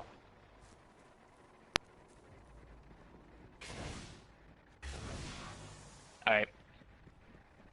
You'll notice too, since you haven't played for a while, Daniel, any weapons you use, there's actually an upgrade system for them, so the more that you use them, the more perks become unlocked, and you spend the materials to actually upgrade them. I'll be right back. When we get started, I'll have Infinite and Neg. Actually, no, I gotta split that up a little bit better. Myself and Daniel in the middle, Swift and Neg, Chimera, and Daffy. Guardian down. And then Daniel, where the first knight, where the knight spawns out of, that's gonna have a sword. If you're looking at my player right now, he will spawn out of the back room. So basically, across like where we're gonna be at, forming the bridge, he's gonna spawn at the top of the stairs in this back room, and he's going to make a straight line initially for us. And you'll notice every time he comes up after that, he's gonna take turns. He'll go off to maybe the right, and the next time he'll go left, and then the time after that he'll go back middle. So he just kind of takes turns going to each side.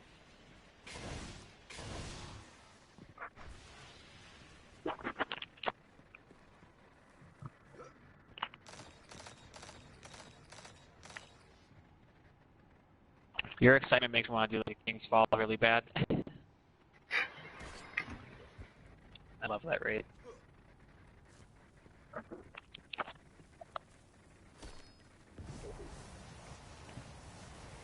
Oh yeah.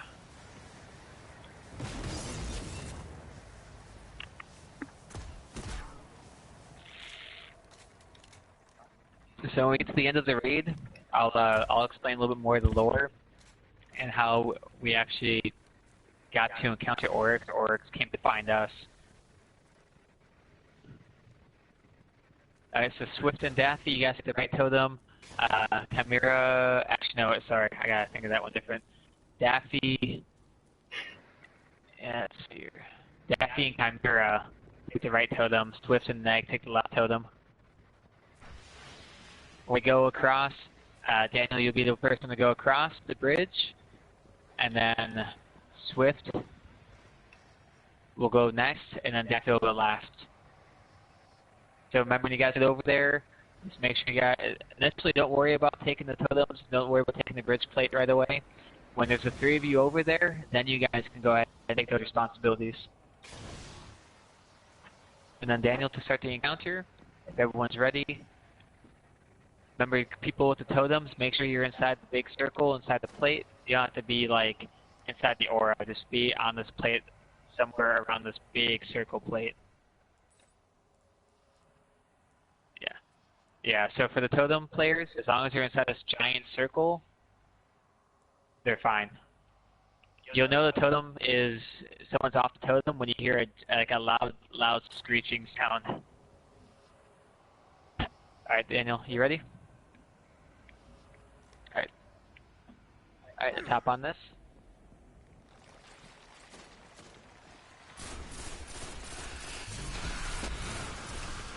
Alright, so you'll see now the sword bearer is pop out. So if you want to, Danny, you can go after him. Actually, you can go pick up the relic now. The image is fully formed, so once you pick up the relic, you're able to cross. As soon as you get over to the other side, Daniel, make sure that you look for that blue gatekeeper. You should be coming, when you get across, it should be basically almost in front of you coming out of the door.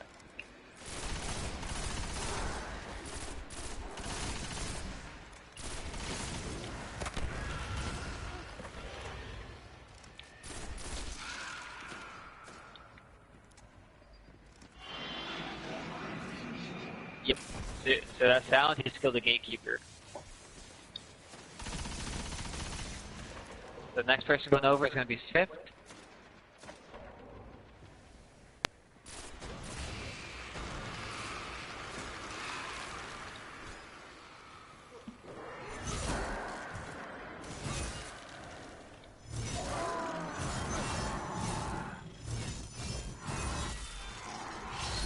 Yeah, the thing is, if you don't kill a Gatekeeper, it's just going to be more of a pain in the ass, and that's just because they're immune to all damage except sword damage, and unless you can get them to fall off the edge, they're going to just hang around.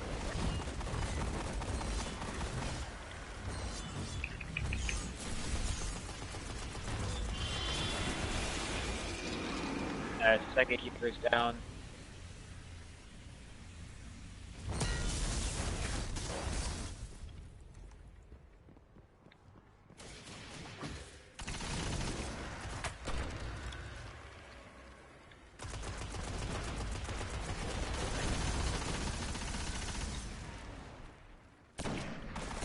Alright, Dappy, the sword bearer is out. If you want, you can go hunt. Yeah, you can hunt it down.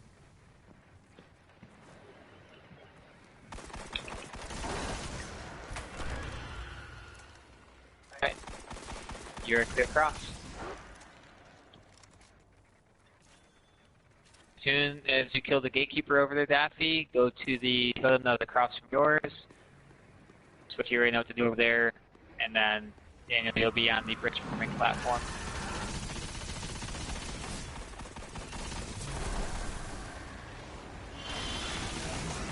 Alright, hop off over here. Actually, wait for the positions really quick. Yeah, it disappears. Alright, hop off totems over here. Alright, Daniel, stand and play in.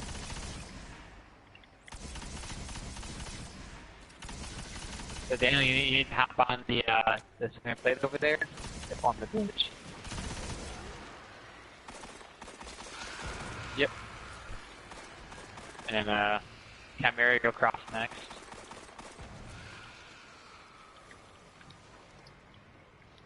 Might be a second because the bridge is still forming. We have time. Oh, you should probably get off the plate. Yep. I'm off now. Okay. We're only 5, right? I hope. Oh, well. Oh, wait, he's off res. And, Never mind.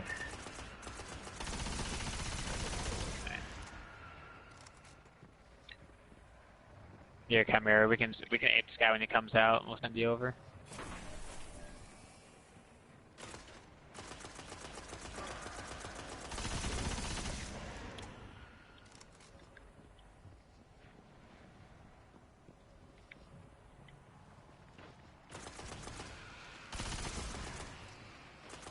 There he is.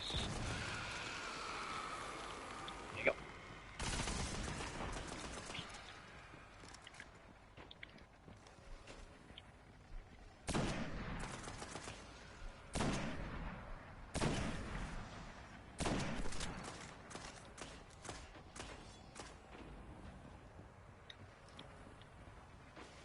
I do miss these exotic swords a little bit.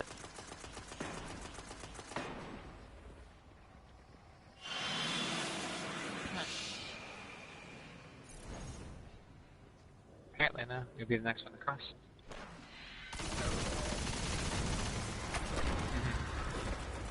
Yeah, bro. Yeah, I like that shit. Fuck yeah. Alright, here he comes. Ready for this shit? Hang on, left another room, are you? Yeah, I'm trying. Over here, bitch. Ow, bitch. Oh, I feel so sorry for X's screaming. Thank you. Alright, so as soon as she crosses and she kills her Gatekeeper, it's going to automatically form the bridge and I'll be able to cross. At this time, a bunch of swords are going to spawn. Enough for each one of us to pick one up. We will all pick up a sword, and we will be ready to start aping the fuck out of a lot of Gatekeepers. Alright. Alright. So bear in mind,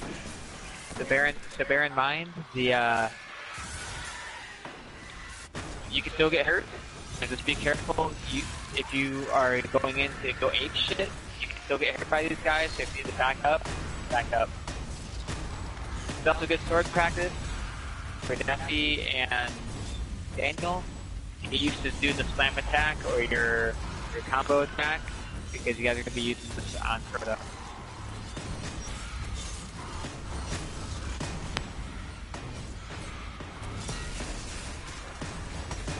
So on.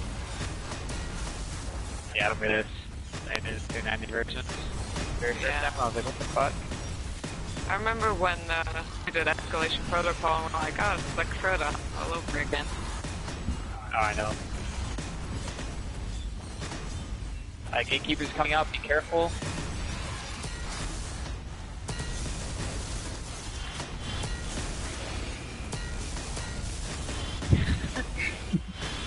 There we go.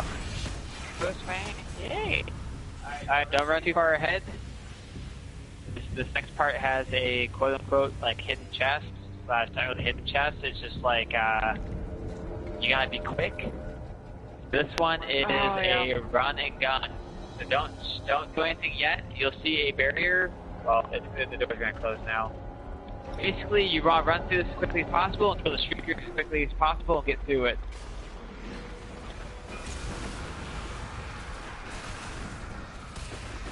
You make it all the way to the end, there's a door that's open. Oh, it's still open too.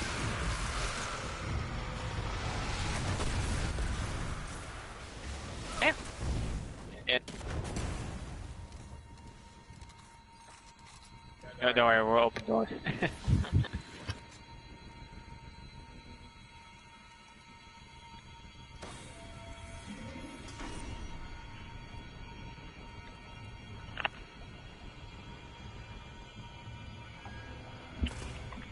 Alright, time to descend to the summoning crystal encounter. Alright, so, no juicy boys here. I know you can kill her before you even set foot in here. Not doing it. Swift. Why pointing me out specifically? I know you know these things. Alright, so I'm gonna put this very simply. 2 teams of 3, 3 left, 3 right. The idea with this encounter is we have 2.5 minutes to do this encounter. What we have to do is, well, as soon as Hollow Knight here, Okay, well, Can I pay them? Daniel, myself, and Nick. Yeah. Daniel, myself, and Nick go left. Everyone else go right. Go straight across and go up top. We're gonna kill all the knights.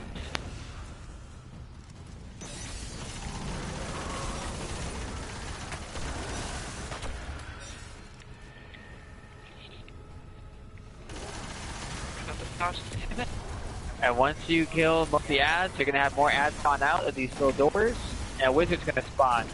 You kill the wizard, like such, then a shrieker's gonna open up. As soon as the shrieker opens up, kill the shrieker. It breaks down the barrier protecting the Death Singer. When the barrier is down, don't kill her just yet, please. You come in here. This is her right here. She's almost dead. You kill the shit out of her. The wizard, boom.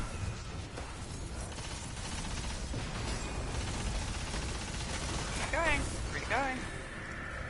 Boom. Ooh. Right, do not hop in the middle of this crystal yet. So, when you do some counter, like, I gotta rephrase this. If they kill everything as quickly as fucking possible kind of encounter, you don't have to kill everything. In particular, the Yellow Hellfire Knights. Once you kill the Yellow Hellfire Knights, it's response. You activate that the wizard's going to come out. The wizards are with the Death Singer in here. We didn't see them because we started the encounter too early, but there'll be 2 Yellow Hellfire wizards. They will fly out of this chamber past the protection of the Death Singer.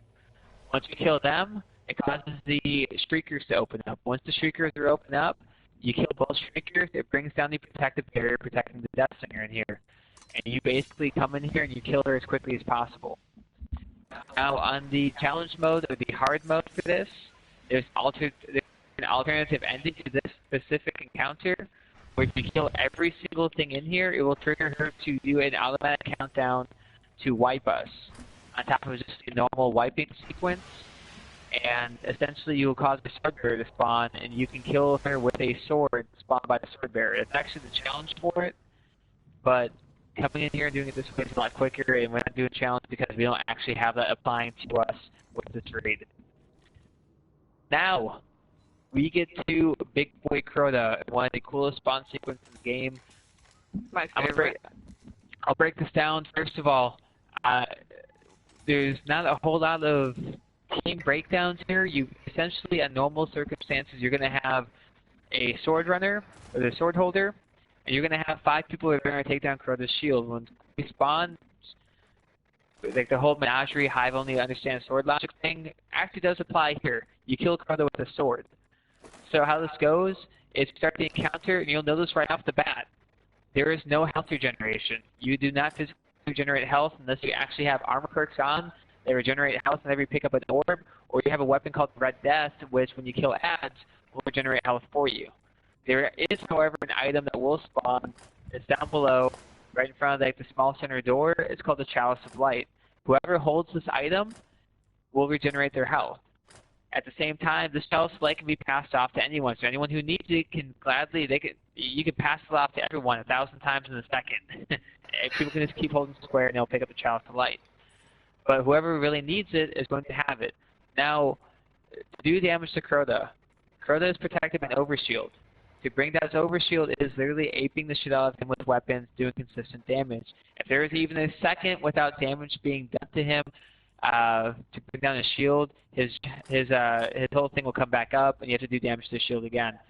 Because we are of a higher light level, we have Gallahorns, we have good weapons, his shield will go down very, very, very quick. Now, to do damage to him, the shield needs to be down, and whoever has the sword is going to be jumping up on the plate next to Crota. When his shield is down, you know it's down because Crota will go down to 1 knee. And you will use your sword attacks, whether it be the slam attack, whether it be the slicey boy attack, whatever the case might be, you will be doing whatever you can to bring his health down. Now, because we can easily do this in one phase, do the weapons and damage loadout, we're not going to take him down 2 times in one cycle. We are going to have, for example, Daniel and Daffy, you guys are going to be getting a chance to actually doing the damage to Crota here. So we're going to do is we're going to do one cycle where we're going to bring him down. He's going to jump up. Well, whoever has a sword in the first cycle is going to jump up on the plate, and you're going to do damage to Crota. As soon as your damage cycle is over and he gets back up, rather than us bringing him down again, you're going to hop off the plate. You're going to retreat back into the room where we're at right now, and you're going to hang out. After a damage cycle, Crota's going to move around the room a little bit. It's easiest to do damage to him when he's baited to the middle of the room where he spawns at. When we go to do damage the second time, there's nothing different about what we do the second time. The only thing is if he gets to a low enough amount of health or he enrages, he spawns an Oversoul. This Oversoul, if you look at the back of the map, that giant floating orb right now with the hive energy in it, will turn into a giant glowing hive sun. If this thing is there long enough, it will instantly wipe us. If this Oversoul spawns while things are going on, we need to shoot it down ASAP. It's not so much a high priority here because once again the weapons we have are very, very high in damage output, so it won't take much to bring it down. However, if this thing comes up, we need to make it a priority to take down because it does not take long for it to wipe us all. So, to break this down simply, we start the encounter, we're going to kill all the ads. Play it safe because we're not going to have health regeneration. Now, whoever the first sword bearer is going to be, either Daniel or Daffy, you're going to be accompanied by myself, Meg, Chimera, or Swift, it doesn't matter who at this point, and we're going to go down there into the middle with you while everyone else is kind of hanging out. Where we'll be hanging out at, the safest spot for us, technically, is going to be right outside the glass window where we're inside of. We'll be kind of hanging out on the outside right here. Oh, what the fuck is there a barrier? Give me 1 second, let me try that again. Okay, so in that case, we'll do it this way. We're going to hang out. Fuck, no grappling. Come on. Got it behind the thing that we used to back then.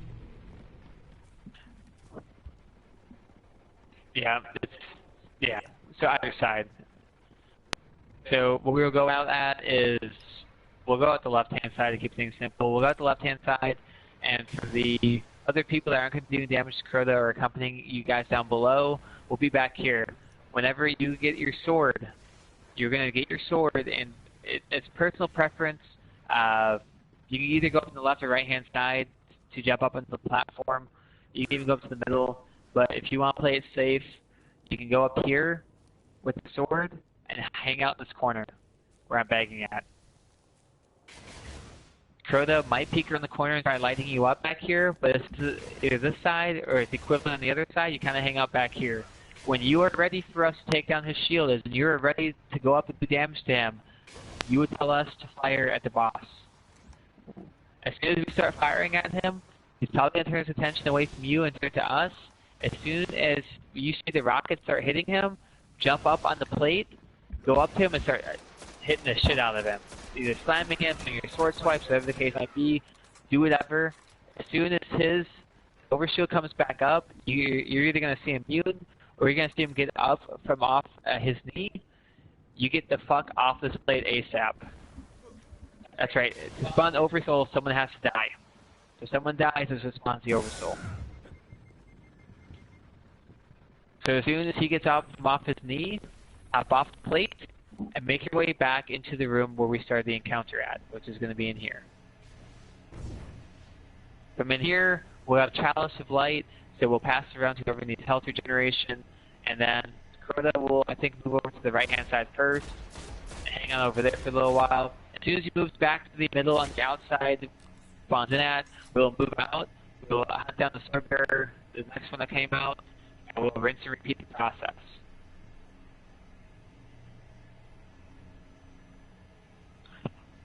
Daniel, you here?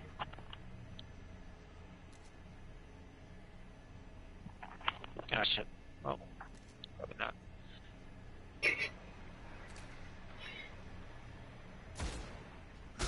Is that the Queen's armor, Swift? The chest piece.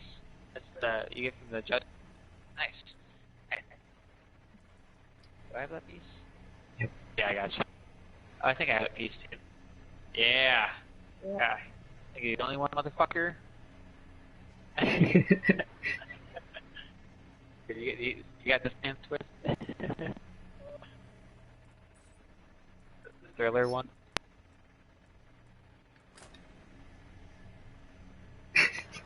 Oh yeah. Yeah. This is my favorite dance from Destiny. The little leg kick. Whoosh. It's probably like the most involved dance they made in Destiny 1. I know.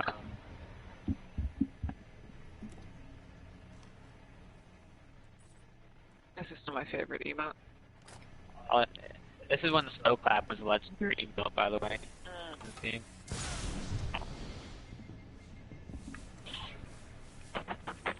Bless you. Yeah. Oh, yeah. Did you catch all that information, Daniel?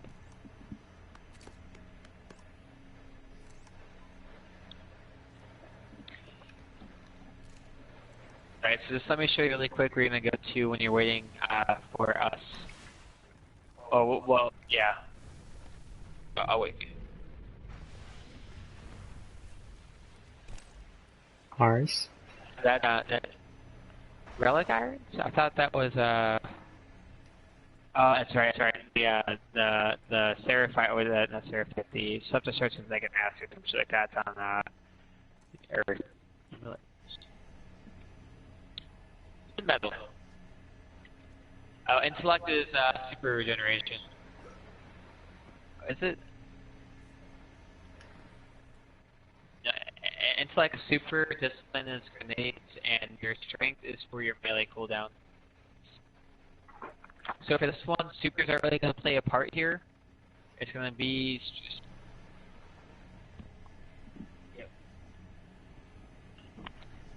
Yeah, go on. Oh, wait. Ew, well. Yeah, whenever you get a chance, Stanley, you can come outside the room, and I'll show you where you're going to kind of hang out at. Even on 390 light, this boss is very easily one-phaseable using a weapons light bubble and having a little bit more veneration beforehand. This boss can go down so quick. But it's still one of the coolest spawn sequences in the game, plus it opens up this huge can of worms in the Destiny lore.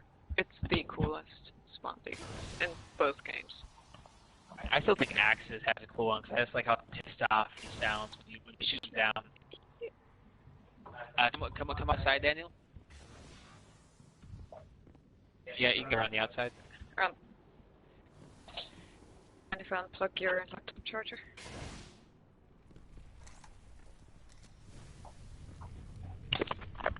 Alright, so the sword bearer is going to spawn out the sword down here. More than likely, I'll just be the one coming with you down here. So you'll come out, we'll kill him as quickly as possible. You'll pick up the sword, and you're going to hear some music play, because it's like, yay, epic music time. As soon as you get the sword, you should come over here, jump up, and kind of hang out right over here.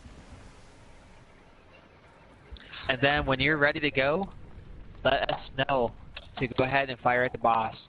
The moment, so basically you're pre-set up, like you're set up to where all you have to do is jump on the plate and then just start hitting the boss with the sword. Because when you it's basically whenever you're mentally ready to go up and do damage to him. Yeah, so when you like, I mean, if you like fire, you're gonna see a bunch of rockets fly at them. You're gonna see a bunch of balls, balls, goddammit.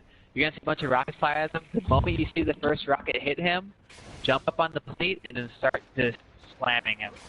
You'll probably get about 3 or 4 slams, and then as soon as you see him get up off his knee, get off his plate as soon as possible and start making your way like back to the room up here.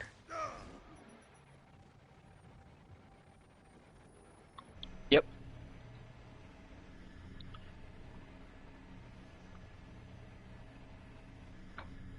So like I said initially, so Daniel, you'll be the one that's going down with me first. We'll secure the Chalice of Light, we'll need a sword. As soon as you get in position, basically it's if you're like, okay, I'm ready to go ahead and fire, we're going to start firing at him. It really takes 1 gallon, 1 shot to bring his shield down with the light levels we have. But the moment you see a rocket fly across your screen that's about to hit him, you can jump up on that plate and start doing damage. And then as soon as he gets up off his knee, you hop off and you run back to the room. And then Daffy, it'll be your turn. So when it's your turn to go down, go down together to go grab the sword bearer, kill him, and you'll do the same exact thing. Whenever you're ready in that position, you'll just say fire. We'll all fire at them, and then you'll just do damage.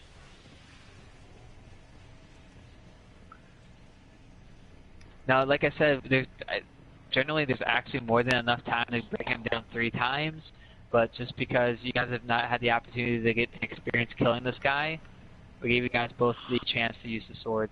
To start the encounter, we all hop in the center of this crystal, and then as soon as it activates the encounter, do yourself a favor and come up to this glass window and watch this throne spawn.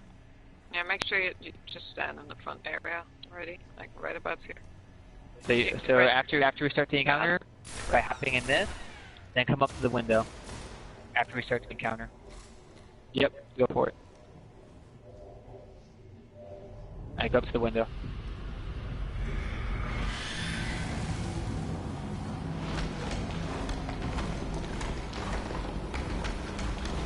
Hey, come on.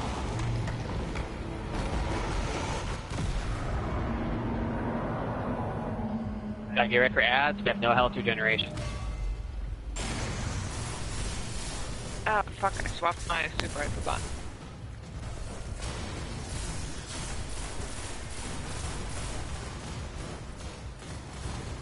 Alright, so do not leave these rooms yet. As soon as we kill ads on both sides, we'll all meet up on one side, we'll all go together. If there's any orbs you guys need to pick up, we'll go out the right. We'll go out the left side. We'll go out the left side. So everyone else will hang out around the corner. Myself and Daniel will be the ones going down. You ready, Daniel? Alright, let's go. So Daniel and me go down here. Daniel, when you get down here, pick up that, walk through this glowing light and hold square. Alright, so now you have health regeneration. The sword bearer comes out like I just did. You kill him as quickly as possible. You'll see him right here, Daniel.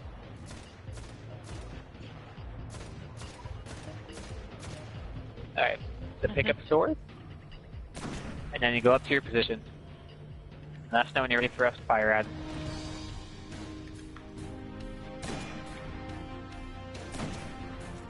So remember that rock over here, Daniel?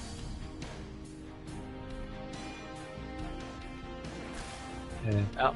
Everybody Daniel, you want the complete wrong way? I'm not right now. Here, the rock, remember, it's over there. That's right. The sword's about to the sword gonna expire. Come back here. We'll try it again. We'll try it again. Just come back up here and back into the room. And I'm gonna take that chalice from you because I'm kind of weak. And alright, then you can take it back. If you want, you can come by the window and look out right now. So Daniel, you and I will go out again. Whenever he moves back to the center.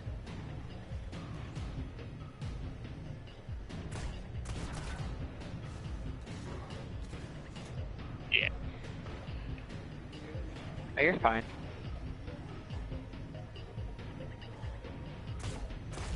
Daniel, come over to the right-hand side with me.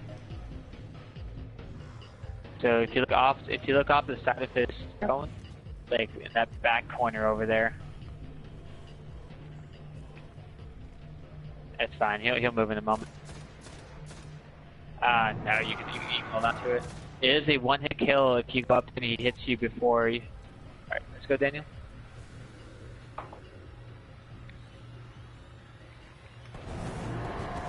Where's the sword bearer at? Oh, there he is. He's over here, Daniel. I pick up the sword. And then over to the rock. And then let us know whenever you're ready to fire at him. So over there, Daniel.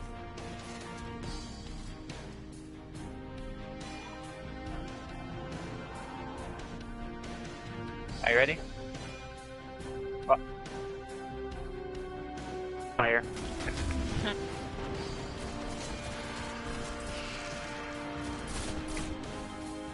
I hop off.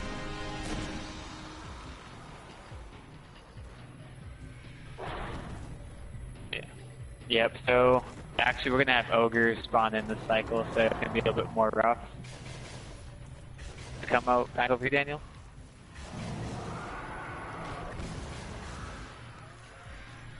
I got one. That's nice. The ogres are gonna spawn out the lower rooms. They're gonna be yellow health bar ogres. Swift, you're already down here. I'm gonna take care of the other one. You guys can stay up there. Swift and I will take care of the ogres.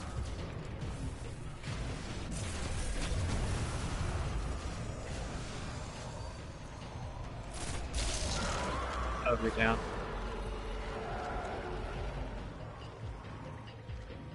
Yes, so the sword does have a timer on it. Alright, so right now, Daniel, you and I can kind of hang out a little bit outside. So whenever Crota moves back to the middle, we'll have you go against the sword.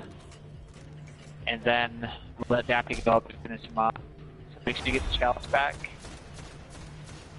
Alright, perfect. Sword bearer is out. We'll wait for Crota to go back to the middle. Alright, let's go down, Daniel.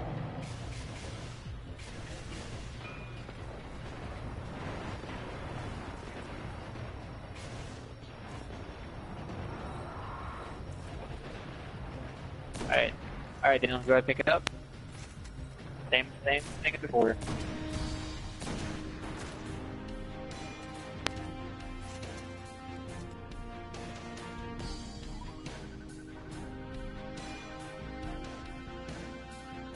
Alright, go.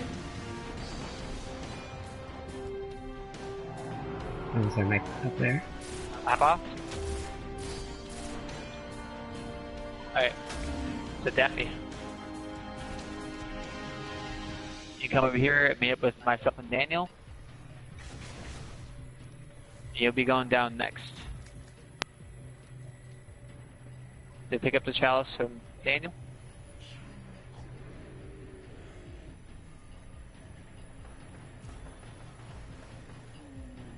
So another thing too about this is the knights in the tower. If you kill both knights in the tower on either the left or right hand side, it will spawn a wizard out of this. Yep. So Daffy, you're gonna need to go a little bit balls out on damage because I think he will spawn an oversoul. Cool. Yeah. Try a little. I think. Let me know. Let me know when he goes back to middle.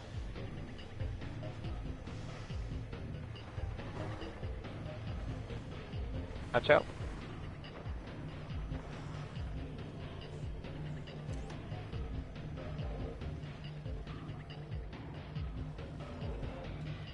Still out there. Alright, still being dick. Alright, he's moving back. Daffy, let's go.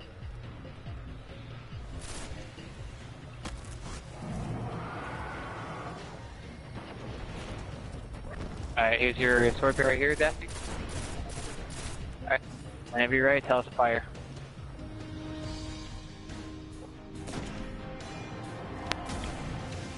I go.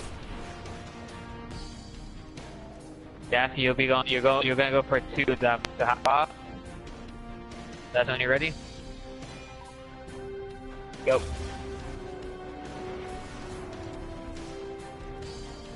Cancel on it.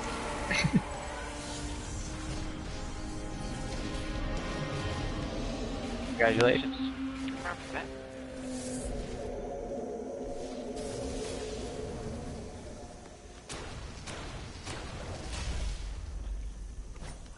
Black Hammer was the original Whisper of the Worm. It was the original Black Spindle. That was the king of DPS in Year 1 Destiny PvE. Because you literally had infinite ammo. Just like with Whisper of the Worm, how we built from like magic to nothing.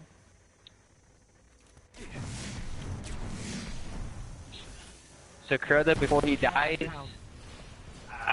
actually, like, technically there's like an oversoul spawn sequence, which you'll see in the hard mode. It fulfills this story a little bit more. But when you get Crota down to about 30% of health, he will constantly spawn oversouls. Like, no matter what you do, he'll just spawn them one after the other in the attempt to kill your fire team.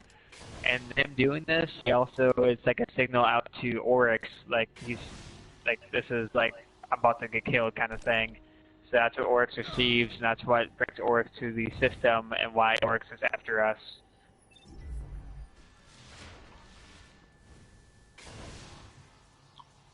If you follow the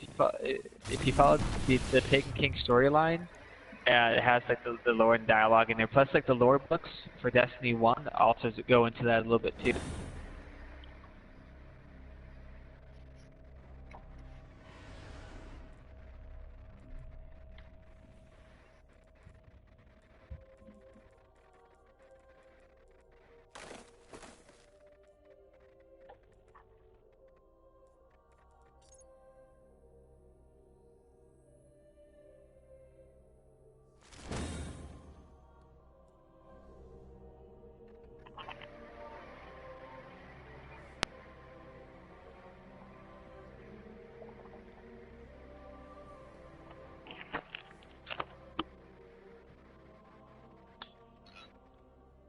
That was at Crita's end.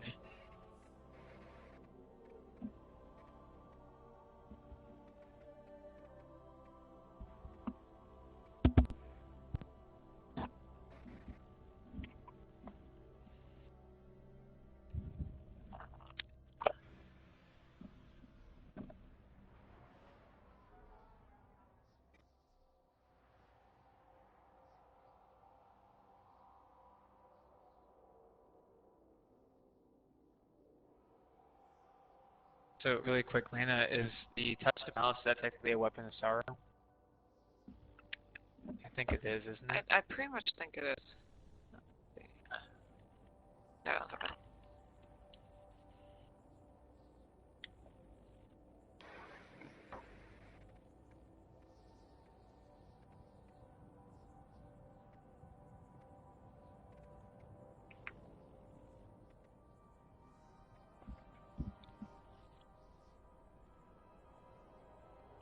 Hey Daniel, if you want to, you can inspect my character. Well, Yeah, thanks for actually, joining. because I can.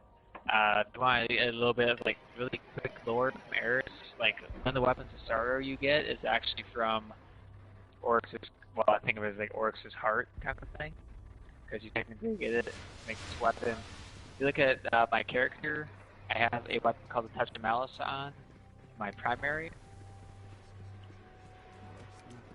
Of a degree from happy to help.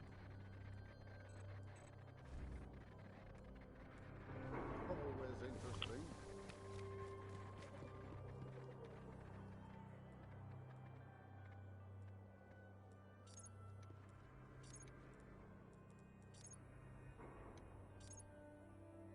Yeah.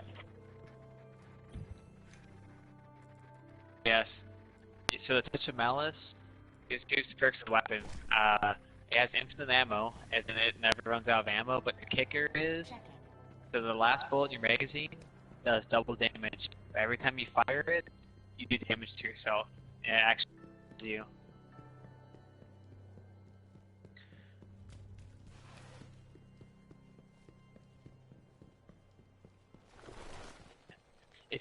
If you can find time to get your character up to, I would say like 290, which actually shouldn't be too bad if you do have the time. I would love to take you through a King's Fall, because like it gives you like the Taken, Oryx, everything in between, the Aham, like a little bit of the Ahamkara, because Oryx is the one who got into the Dreaming City. He's the one who talked to Riven. Yeah, King's Fall is. I mean, I'm biased. It's my personal favorite, but Your victory.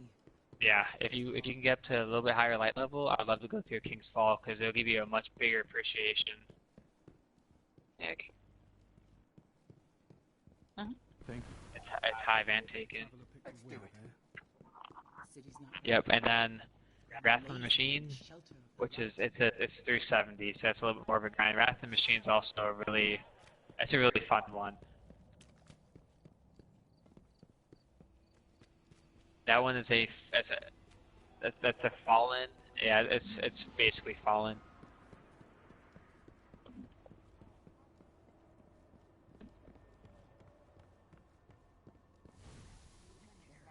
New monarchy claimed it. We need it. Yeah, I also don't get why they compared it to Wrath of the Machine. Yeah, they said it's going to be like kind of like Wrath of the Machine, but not really.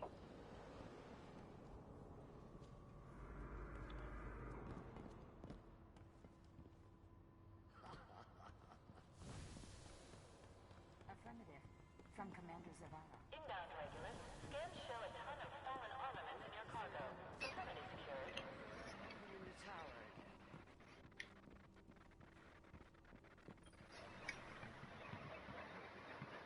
The city needs its rights. So does the war court. I wonder I can find them. We can always be here.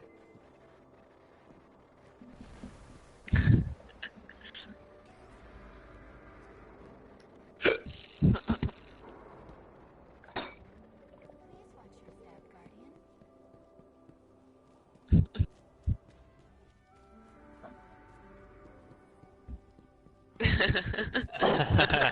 Fragment of dazzling culture.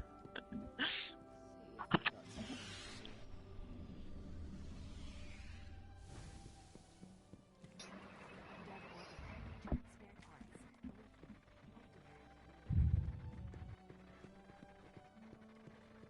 Package for Banshee. Oh dear. Tick, tick, tick.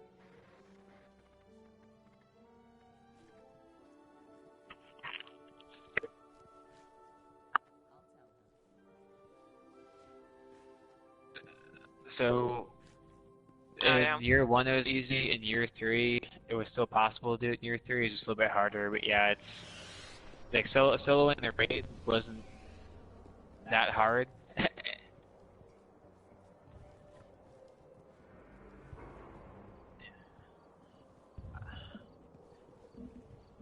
I think I also two-manned Axis the Rapid boss, I two-manned that one too.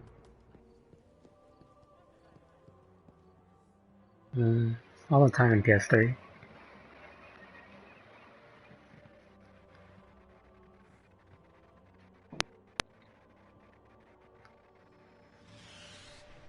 Anyone else getting like flashbacks from? I'll take a brief. Anyone else getting flashback from 0 Hour here? No, no. This is where 0 Hour takes place. Yep, this is where 0 Hour takes place.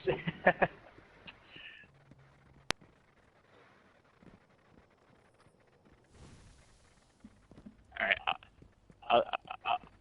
I'll take us to the reef really quick. House Winter, in the ruins of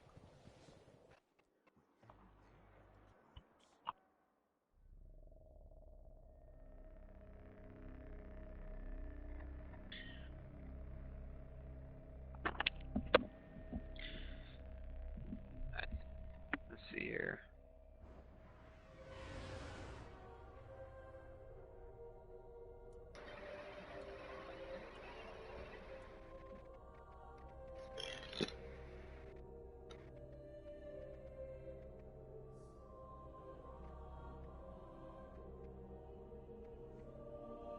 Court of Champions.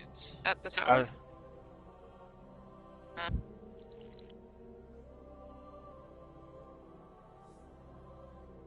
Uh-huh.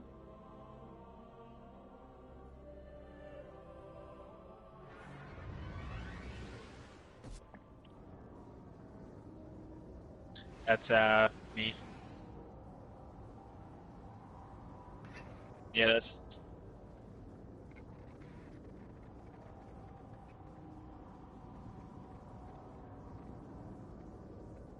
Yeah, so this is the ship you get for beating King's Fall in hard mode, I think. Yeah, hard mode. And then the emblem, I have the emblem on too, or yeah, the emblem that has orcs in the background. That's for doing the challenge mode for orcs. Hey, who's Eric, by the way? The Prison of Elders one, Daniel? This is that one.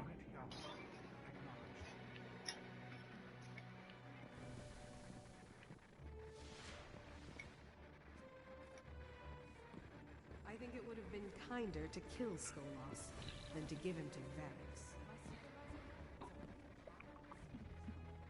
Tower reporting bounty closed on Archon Priest Fairway.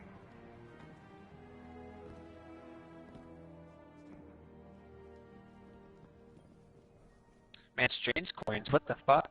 It is my will. What are those things? Right? Yeah, I was actually going to suggest that you should do it with Josh myself. It's actually gonna have Josh first, but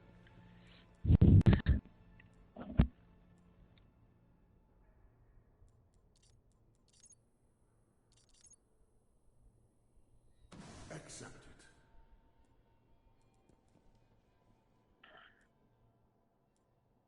alright, Daphne. Yeah, I'm down there. Yeah, I'm down, I'm Daniel. so down. Daffy, thanks for having in. Sorry Thanks I'm so for late joining. for the everything. Go well, alright. Sunday night.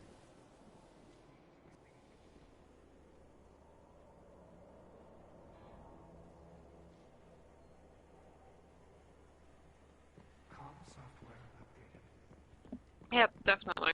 I feel I'm staged.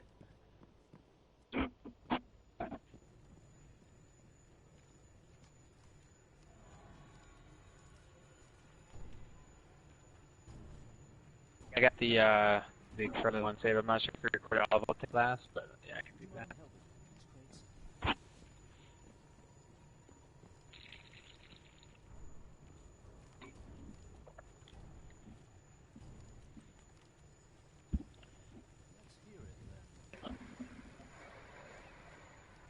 Yeah.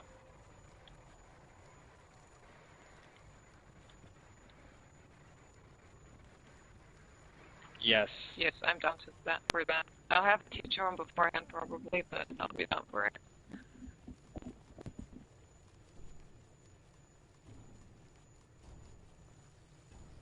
Oh yes. Yeah, All thanks right, for Daphne, hopping in. thanks for Have a good having night. Yes, yes. Alright. Let me look at the challenge of elders. Actually, that's right. You can't just look at the challenge of elders. Is it scaled up still?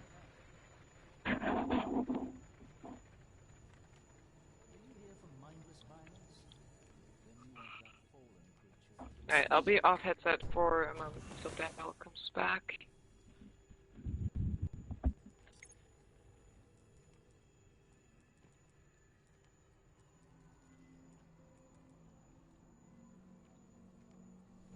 Then we are done.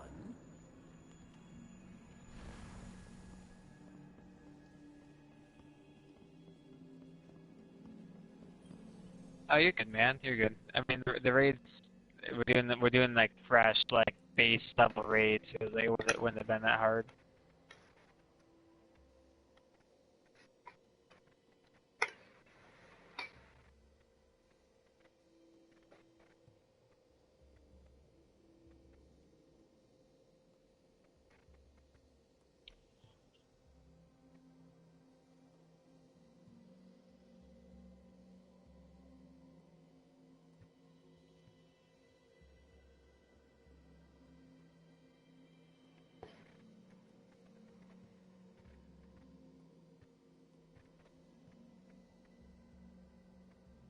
Yeah, when they have the new light thing come out, it's gonna be even bigger too.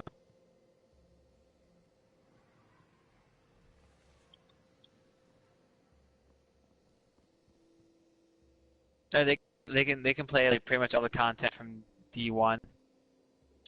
With D2, they have the option to skip pretty much straight to the end game, and they have the ability to get equipment that goes up to it earlier on than what we have, like what we've went through and everything like that. But I'm not entirely certain. But I know they can jump straight to the end game if they want. Otherwise, they can basically play like Destiny 1 with all the expansions attached to it, as far as my knowledge. And then jump straight to D2 right after.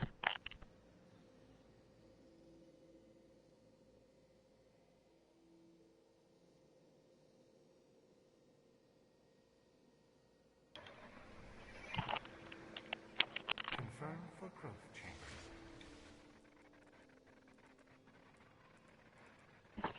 You know, mission I kind of want to do, Daniel, is the Lost to Light mission, my favorite one.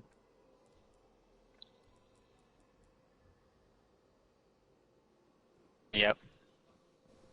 Unit back. Tower posting Martian retrieval mission. Freehold. I love how fucking menacing Taken King expansion was.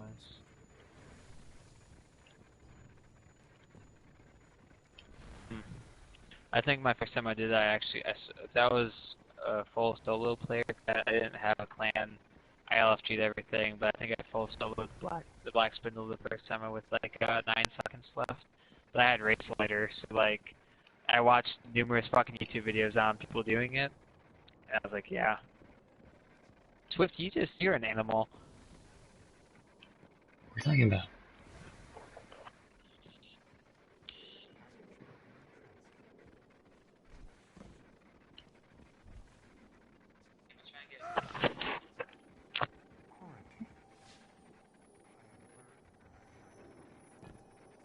Yeah, I pushed them off. Stop killing our teammates.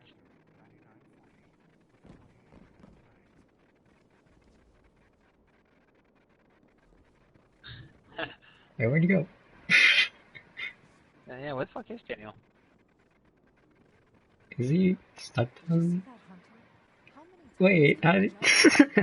Yes, actually. Oh, what the fuck? There he died. What? Yeah, I don't know. I just moved forward a little bit. He died. Here, which one are you? Here, see if you can hop in. No, only one can survive.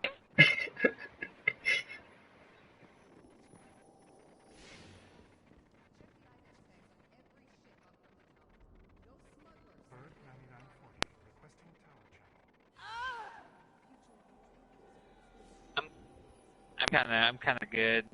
The grind really isn't that bad. Just like knocking out certain things. The most tedious or the annoying one I think is the mini bosses. But if you have people that can farm the fucking engineer on the Cabal one, you can get a fucking mini boss spawn every 40 seconds. Set the entire cycle. Get that shit done like within 15 minutes.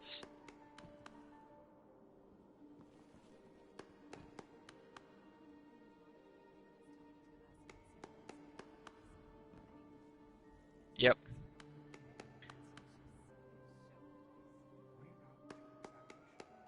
Yeah, it wasn't like really that bad to get done. It was just annoying because, well,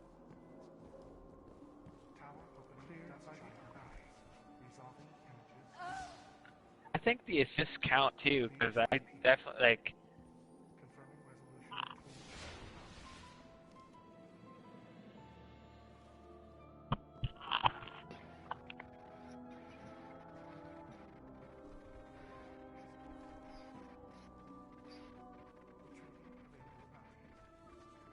Fuck, my last game I tore shit up. I actually took a photo of it, like a 7.0 KD, 35 kills. That's me boasting, but like, I was like, man, I'm just gonna fuck shit up.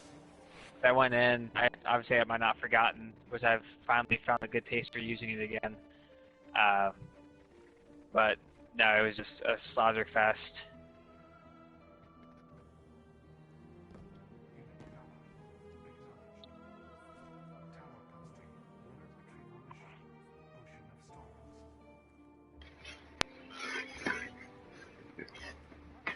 I forgot you can only get capped out 25,000 glimmer in here. What the fuck? Holy shit.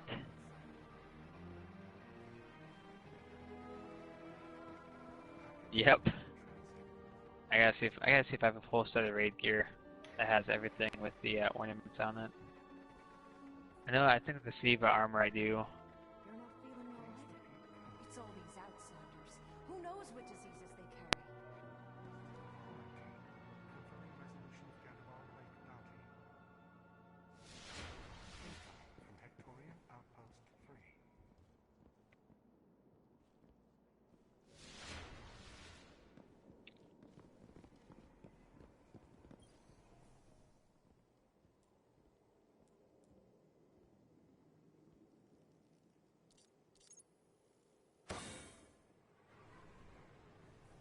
And what did you call my character? You called him the Rhino with this helmet on? That's right. You fucking ruined this helmet for me. It's like one of my favorite, like the Hallowed War New Moon's helmet from the King's Fall raid. She fucking ruined it for me.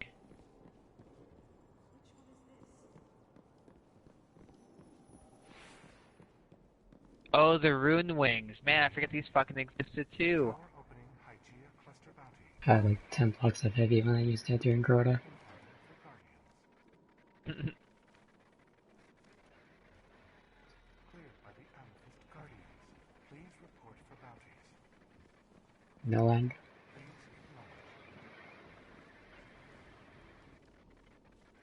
acknowledge. No Land Beyond? Tower Oh, gross. bounty. Resolving images now. Try. God. Have you ever seen this fleet dead orbits? Oh yeah.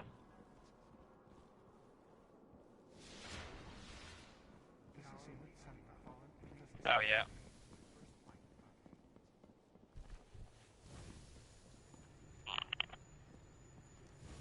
You feeling strong enough to fight, Guardian?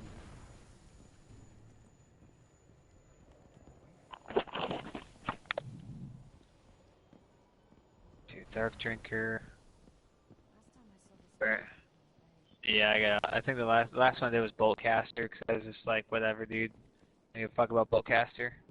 I got my Wormwood for Crucible Destruction.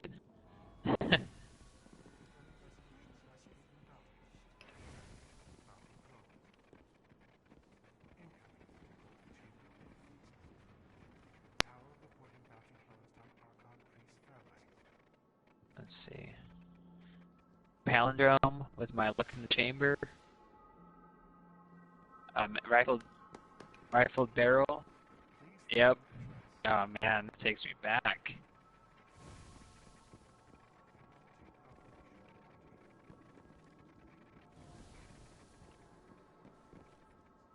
I wish I would have went Flawless Trials and D1. Got the ornaments for this shit. Send frames to Hangar 4. We have a Guardian complaining about power distribution on their precious ship. Please confirm. Closing relay.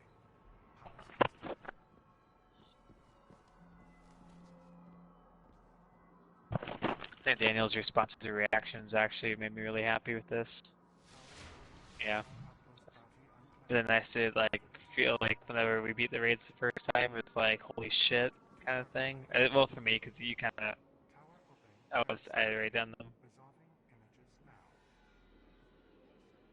Please repeat. Guardians, I am in communication with Xander, 9940, with a 28-minute delay. Channeling the corruption. Checking for available bounties now. Quarantine.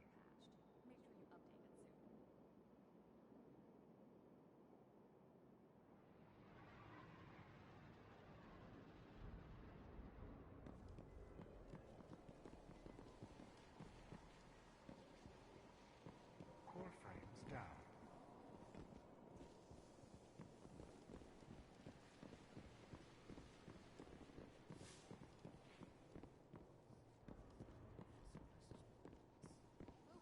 Yep.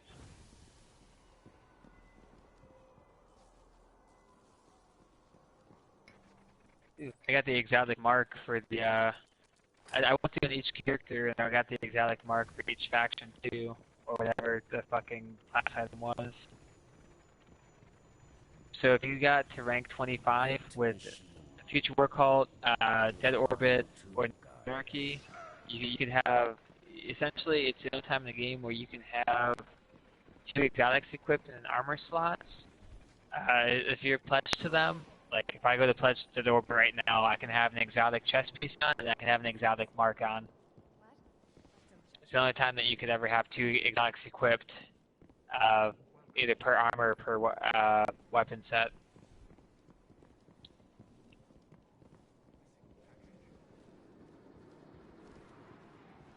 That doesn't really give you any benefits. It's kind of like a showcasing, like the yeah.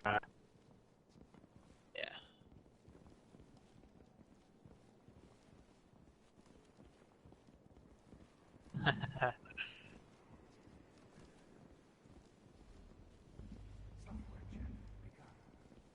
I am Berg 9940.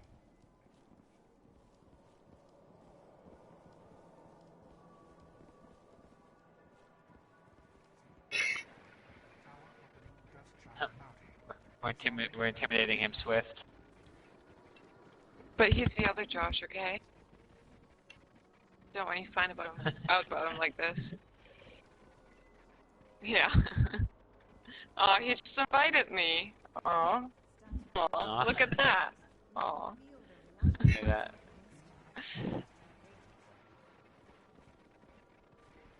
Hunt well, outsider. Good luck on your hunt.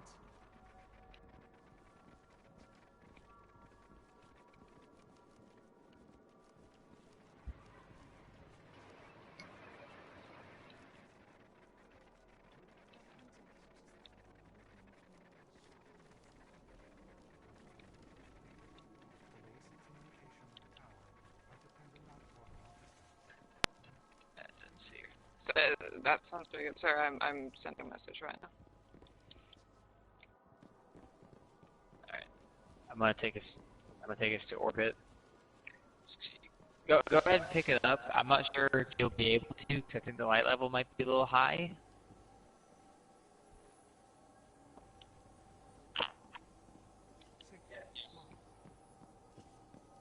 Let me make sure that I grabbed it here in a second, so make sure I did.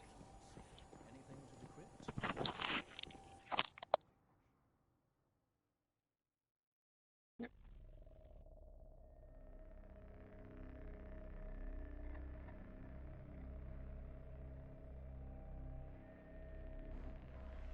Sorry, just Josh. I have to leave you.